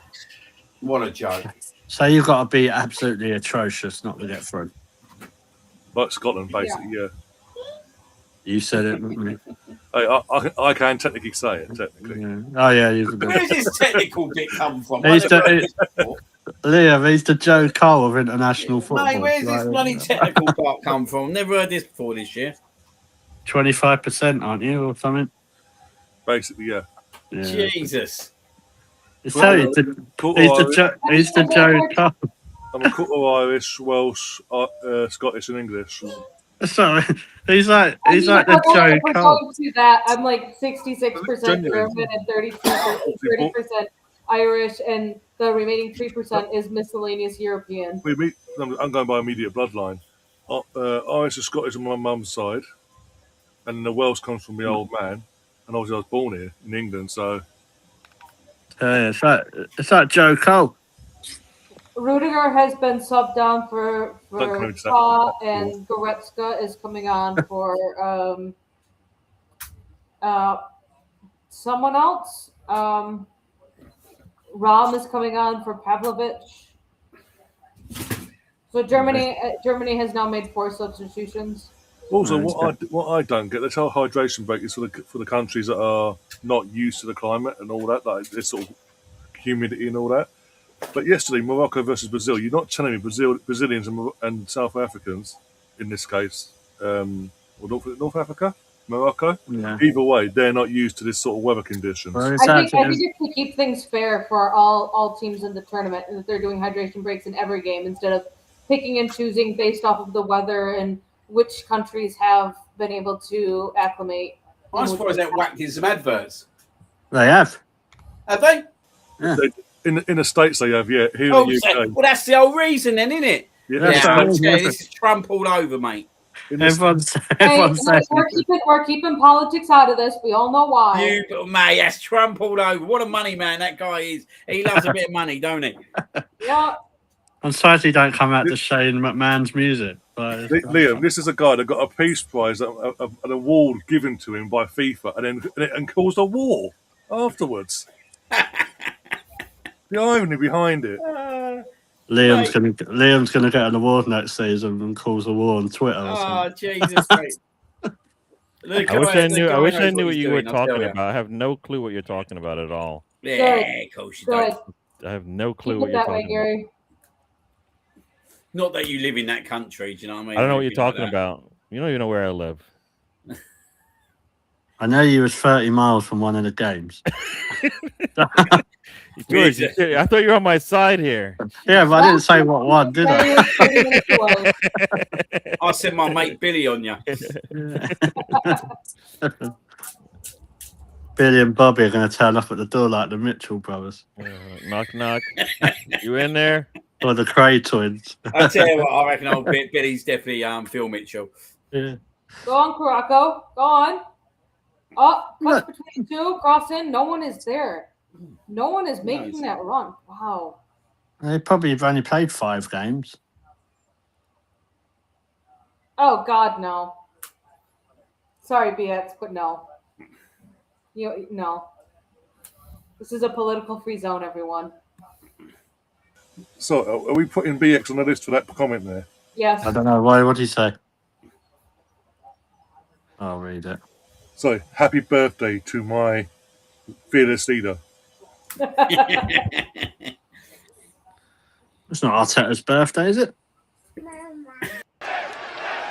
You just made the list!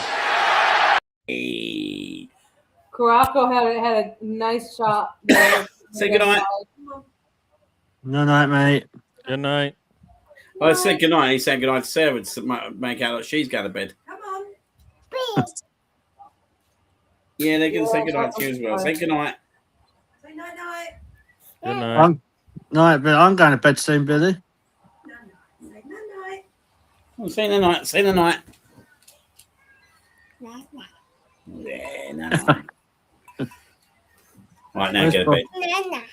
Yes, no night. Yeah. Yeah, no night. No, yeah. Right, come on. Right. Good night, mate. Yeah. Got num-nums. Can see mum. Do you want me to bring him up? I'm going to be back one Oh, second, guys. Kai, what are you No, it's doing? fine. Are we going? Nope, almost could have been.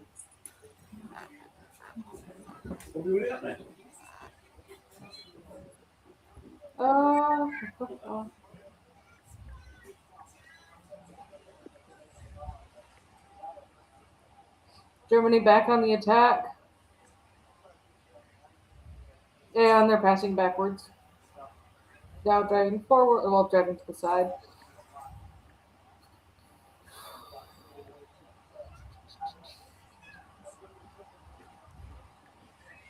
Oh, I just see the comment.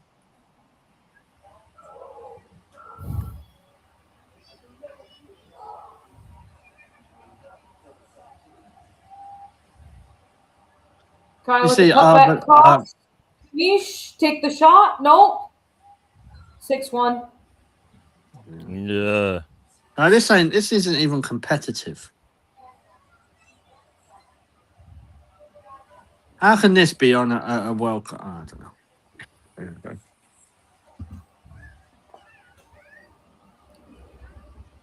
Kai with the hockey assist. Hockey assist. Hockey assist. They count the 2 passes back. So goal scorer with the assist, and then who assisted the assister. Oh, okay. When does Sweden play? In 7 hours and 19 minutes. Mm-hmm. Maybe Victor gets a couple. Undav, the substitute, gets the goal.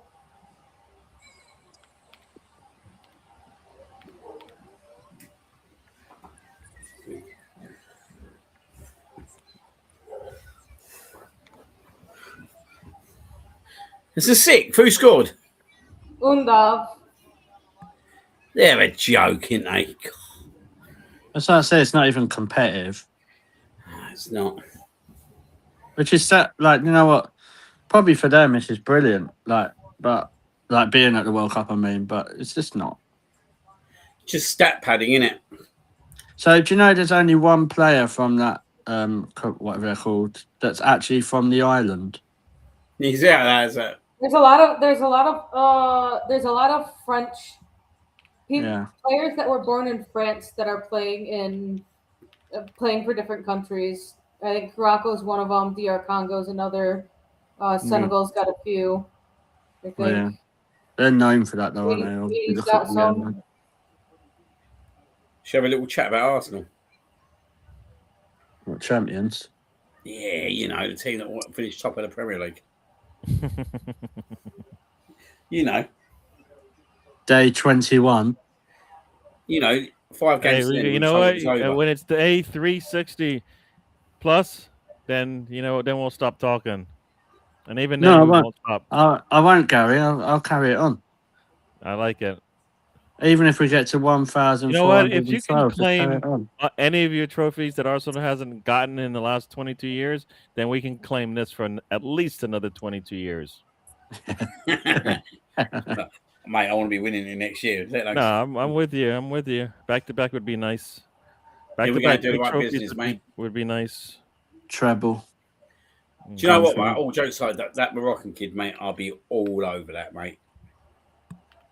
I think we're kind How of good is just he? ahead of it. I think he's really good.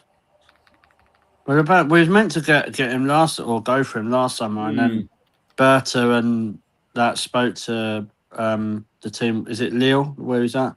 And and said, "I will be in next summer." So, and there's a good relationship. So, And you know, someone like Declan Rice will take him under his wing straight away as well. yeah. Do you know what I mean? We just need a big summer, don't we? I'm well excited, mate. I ain't gonna lie to you. I saw that stuff from Hand Off Arsenal. I think just you read that stuff. Arsenal, we're not the Arsenal of old. That's what I'm saying. Right, going forward. I know You people. know I know what they did? people. They went out and got the vest at a particular position role in the club, as opposed to like settling for like somebody that Yeah. needs a little bit of time. No, Berta is a household name in football. So Yeah. there you go. It's easy. It's easy when you get somebody that's good at their job.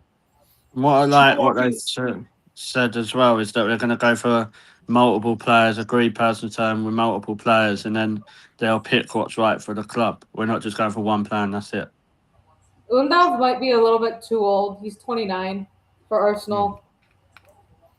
It's too old. Who's that? And, Lundav's the guy that just scored the 6th goal. Germany have a corner. And it comes. Do you know the stuff from Hand Off Arsenal, Liam? Do you know the thing I found the most interesting in all of that? Go on. Is that we're actually got solid interest in Nico Pass. Because for me, that speaks volumes about, because he plays in the 8/10 role.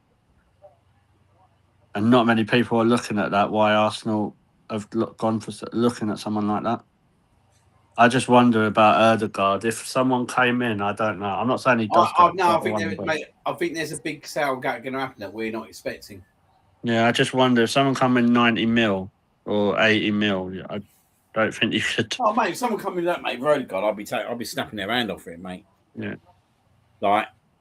And with the Solis, the Bruges winger, I think if you're looking at him and other people, that means Martinelli and Trossard surely are probably both going. But that's the right thing, mate. Both of them ain't good enough. No. The last substitute for Germany, Joshua Kimmich, is off. Like, He's still playing. If you're looking at Champions League final, mate, this is why, right? I actually think, you might say I'm a bit deluded here, but I actually think it might have done us a favour not winning that Champions League final. Because I think if we'd won that Champions League final, not saying we're the rest sat on our laurels, I don't believe that, but I think there would have been less hunger going into next season. Do you know what I mean? Well, I think... Yeah, I think there's more now. Yeah, I think they're going to be biting at that a little bit, mate. Do you know what I mean? That they've not got over their line with that. And I actually think that might help us out in the future. Not saying we're going to win it next year. It's bloody hard to get to a final, let alone win it. Do you know what I mean? But yeah, I do think we'll win it. I do think we'll win it. Definitely under Arteta and the Berta regime. I think. If you look at Real Madrid, they're doing what they can to win that. Look at the players they brought in already. What's he on about? The one you lost? What? Oh, mate, what do you mean no one cares about Arsenal? Everyone cares about Arsenal. They all care. Everyone talks about Arsenal. Every day I go on X, mate, it's someone running down Arsenal's name. Everyone cares about us, mate. Yeah. Let's not get this twisted. Tell them. Yeah. Just that comment makes me laugh. No one cares about Arsenal. Everyone cares about Arsenal. Apart from you lot. I hate to break it to you, mate. We are actually Arsenal fans. But if no one cares about the champions, sorry, let me just repeat that. If no one cares about the Premier League champions, Gav, that's not a team that finished 10th like you lot after spending £3 billion on left backs. That's Arsenal. You wouldn't see all the stuff. Again, mate. Gav, you wouldn't see all the tweets, all the Facebook, or everyone having meltdowns about Arsenal. You lot care about us so much. You moan about how we take a fucking throw-in. Tell them. Gav, nothing's going to change next year, mate. You're in transition. Man City could be in transition. Mate, they've been in transition for 10 years. Yeah, like Man United are going to play 2 games a week now instead of 1 game a week. So let's see how well they do under that kind of regime. Do you know what I mean? Because last time I see, they were getting knocked out by Grimsby in one of the cups. So that'd be quite interesting. Yeah, if I'm putting it out there now, so you're saying to Liam we won't win a cup. I bet you Arsenal. He said we won't even win a teacup, mate. Okay. Not even a teacup. I bet you Arsenal once again finish above Chelsea and we win more than you. I think that's a solid bet. Mate, you can't be... mate, this is the thing, yeah, right? Everyone's going on, there was no one in the league this year. Man City weren't expected to win it and all that. What makes you think it's going to be any different next year? Like, I ain't seen a good Chelsea team since Thomas Tuchel was there, probably. Do you know what I mean? Like, Man United, when was the last time they really put up a challenge? Really put up a challenge? Like, I just think Chelsea are just like, I just think they're a bit of a banter joke club. Like, the only thing they're famous for, I mean, is Jason Cundy. Let's be real. That's it. I mean, Arsenal won't finish third or fourth next year. Who's going to finish above us? Well, honestly, who's going to finish above us? Yeah. It's not going to be Man City. It's What? not going to be Liverpool. It's not going to be United. Not going to be Chelsea. Fuck knows. We all know Spurs are going to get relegated. They probably won't this year, annoyingly. I think they will. They've got players that are wanting to jump ship, and a manager that doesn't seem to care. But like, Gav, I just like coming from something like fair play, like you back your team and all that, but it's not like your team have been good for ages. Like, you had to bring someone on who was only good on the Football League show as a manager. Like, you brought old Will Mackenzie in, that didn't last long, did it? But this is what I'm saying. Like, where do they all think that these decisions, yeah, right? It's just gonna. Like, don't get me wrong. They've got a much better manager now in Xabi Alonso. But would they give him time, mate? That's the problem. But this is the thing, mate. This is the thing. Like, firstly, it's going to be transition again because we're already seeing Cucurella going. We're already hearing that Enzo's going. Do you know what I mean? So they're going to be bringing more players in, shifting them all around. Mate, that back four of Arsenal's ain't changing. That goalkeeper ain't changing. Declan Rice ain't changing. Do you know what I mean? Bukayo Saka ain't changing. Like, the core of Arsenal's team is not changing. All we're doing is getting better, mate. You know what I mean? And at least we've got a striker at the World Cup, not like, oh, no way Pedro, mate. I just don't get where Chelsea... 7-1. Kai Havertz. They told you. That was Ryan, if you don't put two lists... Get on the list, Ryan. Get times. One, Ryan. 2 times. Come Clapping, on. sticking fingers up as well. If you're not awake, wake up now. She just said she's number 2 up there. I called it at the beginning of the game. I think we might have gone strike, Gal. Yeah, protest. We won't do the Holland game. George, every time I go on a show with you, it's poor, man. What's going on? No, exactly. That's why I jumped on Gary while this game was on. I thought get some credibility back. and look what we got. We got this. Yeah. People cheering German goals. It's ridiculous. Yeah, Gary's fit. I mean, world's gone mad. We finished that, to be fair. That's a good, beautiful nice finish. goal. You can't deny that's a beautiful goal. I'll tell you, one thing we can say about him, though, right? He's come back and scored goals, isn't he? Like, I know we have all moaned about him not being prolific enough, but he has come back into even Arsenal and tonight. He's scoring goals. He is scoring goals. The only problem, I mean, he needs a lot of chances sometimes. I mean, you know, on those off games, he needs, you know, he hits the first shot in the Champions League. You're like, all right, can we get some more of this, right? Yeah. And we didn't see anything. Nah. Gav, that's the worst defensive argument I've ever heard. That we'll win the title again because we kept our manager. Well, Man United kept their manager. That's a great finish. Kai won the league for us. His header won the league for us. Come on. Yeah. Come on. You're Chelsea reject. They talked about that Champions League goal, right? You're Chelsea reject. Premier League for us. Come on. You wouldn't even need to look for someone else. Do you know what I mean? Yeah, your Chelsea reject just won us the league, mate. So, what does that say? Oh, no, but he's not good. He scored two Champions League finals now as well, to be fair. Yeah, exactly. The first one we won't talk I think he's one of 6 players to score in a Champions League final for 2 different teams. 6 or less. They sold us Havertz and Madueke to win a Premier League while they're signing garlic nachos. I don't think you can complain with the signing of Kai Havertz. I think He's well paid his transfer fee off. You know, if he was healthy, that when we when we were looking at when we got all those injuries right around the January window, we'd have been fine. Yeah. If he would have stayed healthy, but he got injured in practice. 5 minutes of added time. 40 And that's the seconds. worry, isn't it, Gal? Is that going to happen again? Yeah. We need, and you know what? Once again, if you have right now Araya, You just made the list. there you That's a go. bit- One more time. Come on. That was a bit harsh. I thought that was That pretty was Gary on it. equal. Then. I know. I thought I was getting. You just made the list. Yeah. That's twice I thought that was pretty Gary on it. Then I thought that's a bit hard on it. Ryan, you know what? That's a Ryan bit likes to delayed set there. me up. He doesn't. Even, he says, "Oh no, I like you," and then I'm like, "Dude, you're not." You're not playing the it. victim act now, are you, Gal?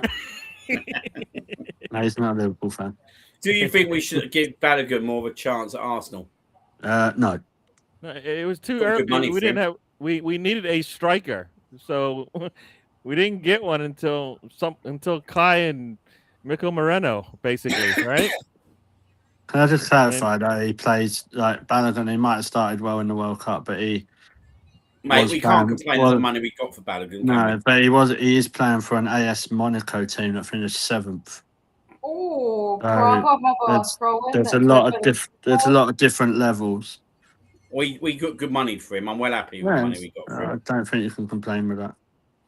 To think though, Well- Liam, yeah, 2 of our strikers could fight for the Golden Boot for this World Cup.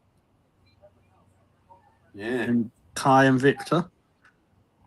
When's Sweden playing? Early hours of the morning. in 7 hours, in 5 minutes. I reckon he's going to score some goals. So this it's World Cup. a 3 a.m. kickoff, I believe, for you. 3 a.m.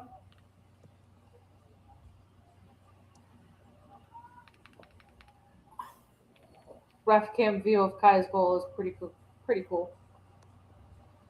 I don't think Ethan Ranieri. I don't know that question. Ethan, don't let Ethan be another Balogun or Gnabry. I think it's a bit harsh to put Balogun in the same bracket as Gnabry, if I'm honest. I don't think they're on different. I I see think they're different complete levels. different levels there. And with Ranieri, I really don't know. Like, there's a lot of talking going Newcastle on loan for a season. I'd be more than happy with that. I think he needed a full year on loan at least in the previous season. Like they held on to him. So if you're gonna hold on to him, you play him. If you're not gonna play him, you let him go. And they did it backwards. You know, they waited until we don't need him, then we needed him. The problem with Ranieri though is if Matt Stallman comes in and takes that 10 role, where do you play him? Well, that's what, mate.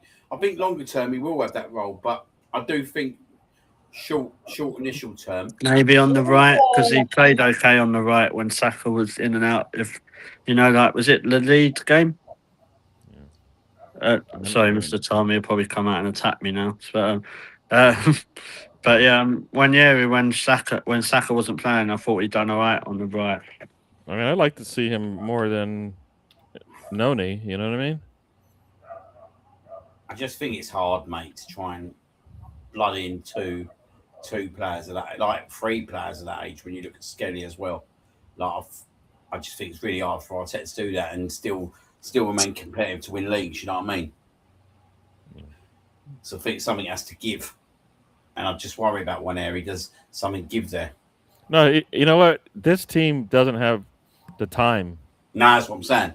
No, That's what I'm saying. They don't have the time. If they had the time, like he can't. He's Run worth a time. lot if he gets the football. He's not going to get the football here. So let him go get the football. Hold on to him, and if you can sell him for more, you sell him for more.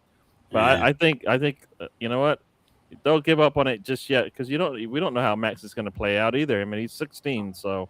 Mate, the thing is, right, he come on them and made some really positive impact, mate, in the early games of the season. When Odegaard went off in them 3 home games, right, and he come on against, I believe, Leeds, Forest and West Ham.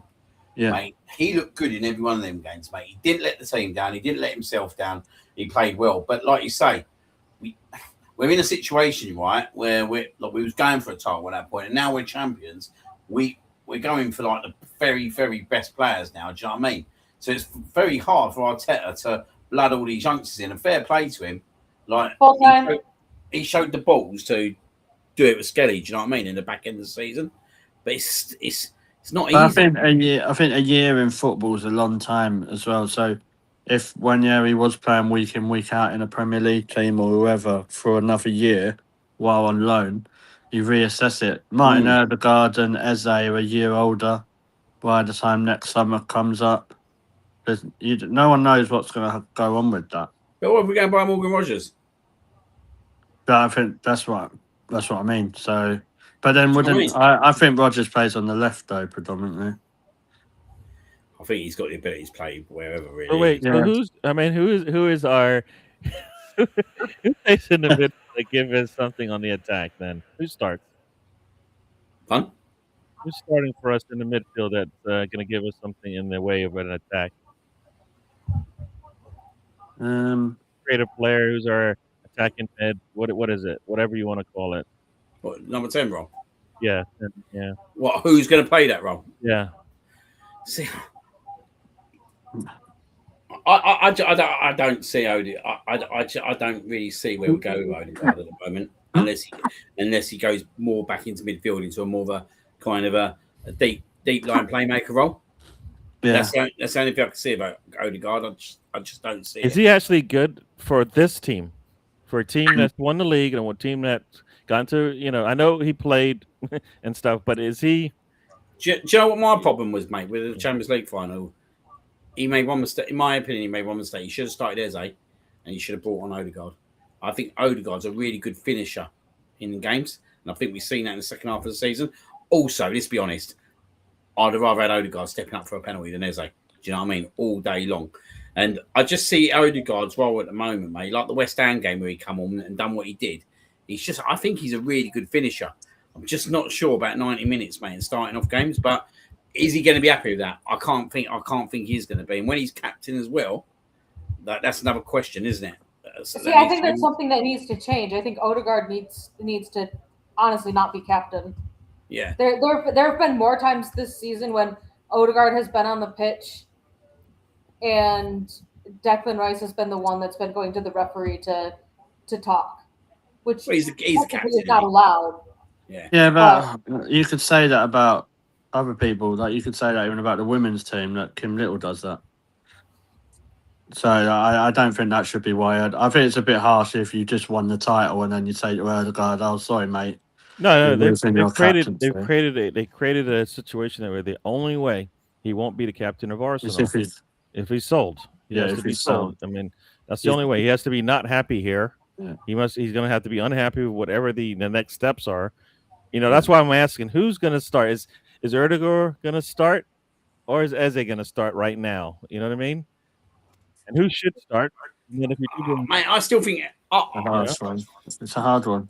It is a hard one because Eze needs to show consistency in his game, doesn't he? Let's be honest, right? And he has moments, not like with Eze. I love Eze, but I think he just has moments where, but then if you look at Odegaard, look at that West Ham game, we don't win that game if Odegaard's not there. But that's what I think he's best coming off the pitch, mate. On the pitch. Yeah. Look at the Leeds game. He come on, mate. He was really good when he come on. Every game that I've seen him play to his I thought played to a really good level is when he's come on the pitch, and I think he's positive, and I think he plays on the front foot, and he's probably got a lot more energy to finish them games and influence the team and the game in the right way. And I do think Odegaard's a really intelligent player, right? Who can understand what the game needs at that moment. Do you know what I mean? So I do think he's a really good player to have around.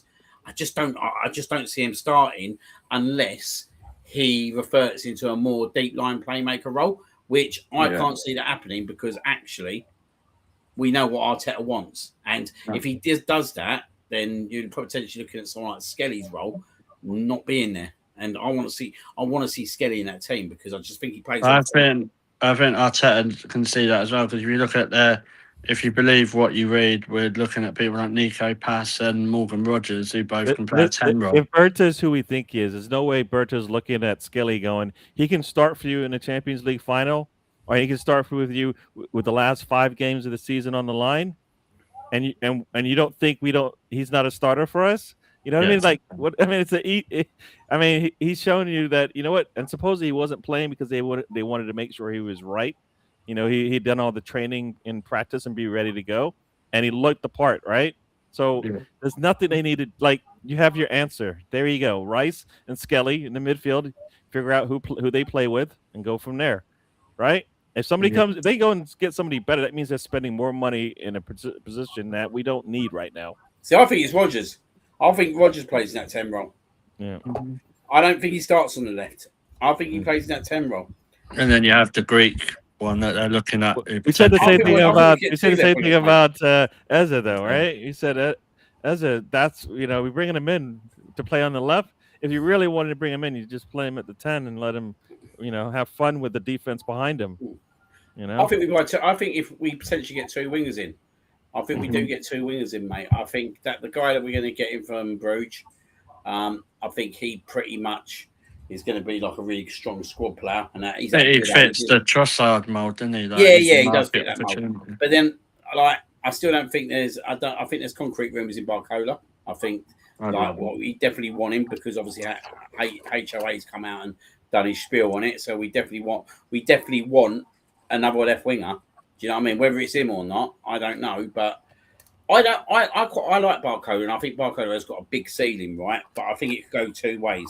It could go pretty much the Martinelli way, where we don't really want it to go that way because actually I think Martinelli's just become a squad player in his team where we need a first choice left winger to make that role his own and do it. But I do think this guy has got the ceiling to go on to that next level, and he's absolutely rapid. And we see it in the Champions League final. So it's just about if Arteta can mould his fight. If he brought him in, it's about moulding his final product. And it's just I think we're at the level now that there's players in the squad now that we know we can bring in players who are a higher level than them, and that's people like Jesus, Martinelli, Ben White, them sort of people. They've done well while they was at the club. Yeah, but there is players a lot better than them. Like there is players out there like we were talking about Endrick, someone like that. He's well better than Jesus. Do you know what I mean? So, and Martinelli, I don't get the hype with him if I'm honest, but there's so many wingers that are out there. But I don't. So I said about the Rashford stuff, Liam. I want players that are going to raise the ceiling, not the floor. I don't think Rashford does that. I don't think if we're buying this other guy in from Club Bruges that we're going to go for someone like Rashford because I think whoever's going to come in that left wing role with that guy is going to be it's going to be a statement. Yeah. It's going to be a statement signing. Rashford's not a statement signing. No, but who really is, mate, at left wing? That's the question, isn't it? That's the biggest question. Who really? Barcola for me. I think Cavastelli is the statement signing that we aren't going to get. Barcola is going to be the one that we could potentially actually make happen. Well, we're talking about Paris Saint-Germain, aren't we? Like, you know what I mean? We're not talking about like taking him away from Napoli. We're talking about trying to take him away. PSG don't need to sell him for love or money. Yeah, I mean, I was kind of mad that we didn't even like try and go for him, Cavastelli when he had in the same window that he had gone to PSG. PSG have said even if someone offered 250 million, they wouldn't sell him. So that's that door shut. Yeah. But so if we're saying his name, right, and we're only saying his name, there really is no one else, is there, at that level? Like, is there? Am I missing someone or something? Vinicius? His ego is too big for Arsenal. I do wonder if we're watching. The best players in the world have that. I do wonder if we're watching the Real Madrid situation, to be honest, because I think it's quite a unique situation at Real Madrid at the moment with Mourinho going in there and everything. But actually, we know someone like Mourinho, if he doesn't like a player, they ain't playing. But when we talk about egos, last time I checked, Thierry Henry and Dennis Bergkamp had massive egos. I'll take Philly Jr., mate. Philly Jr. all day long, mate. Fucking mate. You tell him, that's probably the other player. That is the that's what I mean, though. They're the level. If Arsenal have the money to do that, if they went out and said, so one of them, I even think Barcola could be edging towards that one. I'm not saying he's as good, but there's a lot of talent there. I don't think people watch him enough. He's not at that level at the moment. No. But he could be at that level. And that's why I think with him, it could go either way. It is a bit of a risk. But the only other player that I can see above him at the moment, apart from the other PSG lad is Vinny Junior. And you're never going to get the young kid from Barca, so you know what I mean. You've got to think of players that are actually realistic that you can get as well. Like, I don't want Rafael Leo. I don't think he's. I think that boat kind of went a little while ago. Like he didn't do that well for Milan last season. Like what I mean with that, he's not miles ahead of Martinelli for me. Yeah, No. I've got to pop off. I'll see you guys in the next game when I Okay, join late. Listen, Cool. Have a good Yeah. one. yeah, no, I do. I think it's an interesting one with left wing. I do wonder if we're looking at a few things. And I do wonder if we're looking at Real Madrid as well with the situation going on there. And there's a whole summer ahead, isn't there? But if you said to me now, who would I put my money on? I'd probably put it on. I probably would put it on Barcola at the moment. And the thing is that what Pietro said, if we are at the levels where we're saying, why can't we be less linked to the best players in the world? Mate, Finny There's not Junior, that- you know what, there's not one of that- the biggest statement songs you can make. Yeah, there's not that many though. No, that's the problem. We're talking about like Scalia and Vinicius as the only true answers to the question. Who's going to fix our left wing, and we don't have to worry about any questions, right? Yeah. There's only two right now, and Yeah. we're not. And we're probably not going to want to spend the money on Vinicius and Curaçao. Why is he going to want to leave? I mean, there's nothing for him to leave for right now. So No. yeah, No, I get that. So yeah, I think kind of screwed a little bit, but I think we need to just whatever we do, that player one has to play, because I think right now that's my biggest question. We don't bring players in who don't play. You got no more passengers like Norgard. Norgard should have played for us. That's the thing. We But should, no more only passengers.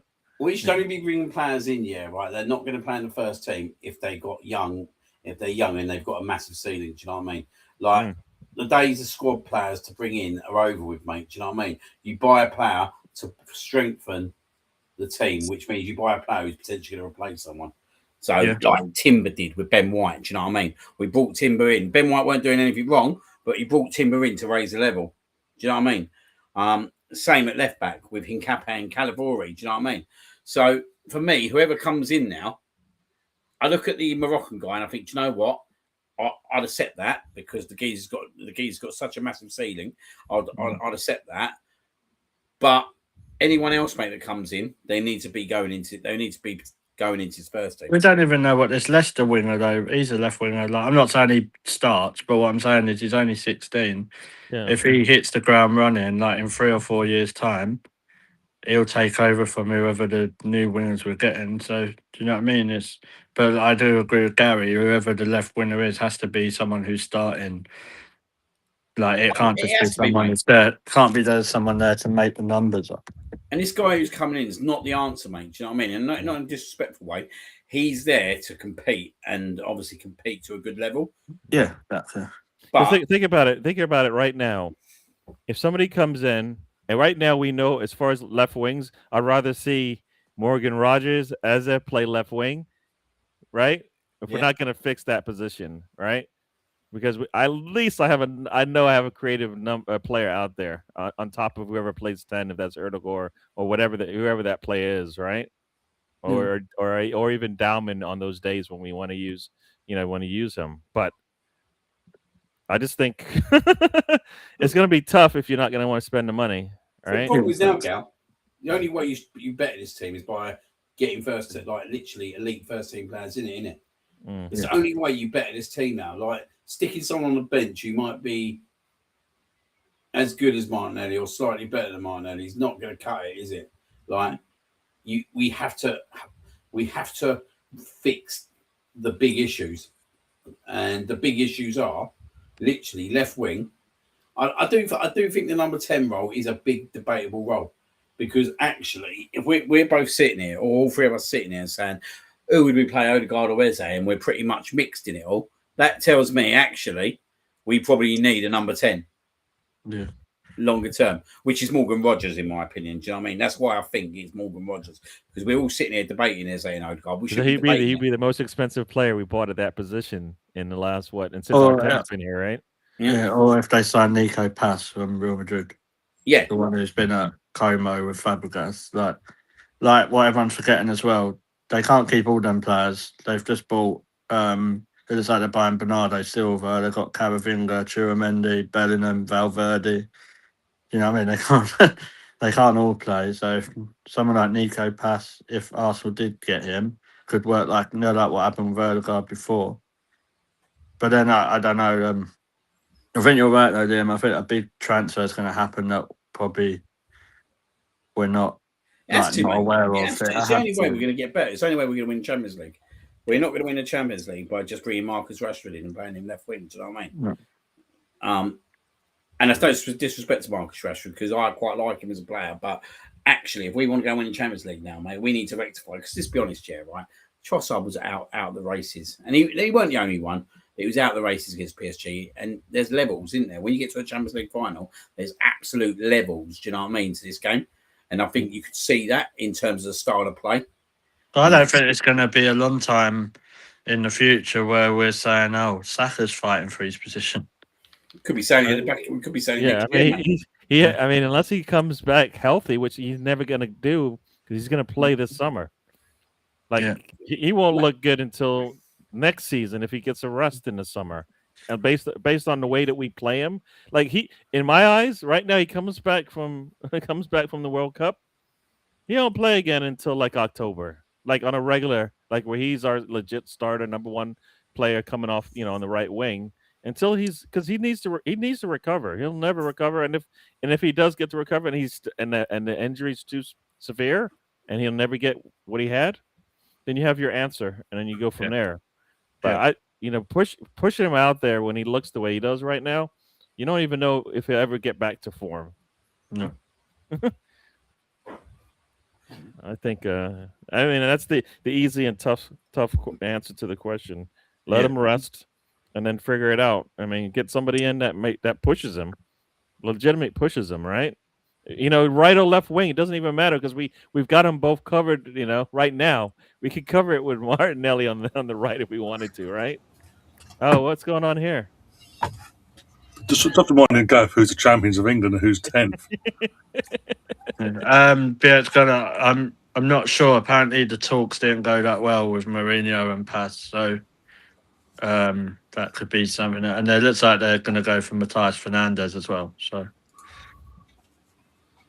I don't know. Make that of what you do. I think he's really, really good. Someone to get Como to European football. You ain't no mug, really. That's in the Serie A with obviously the Milan teams and that. So we'll watch this space. We'll see.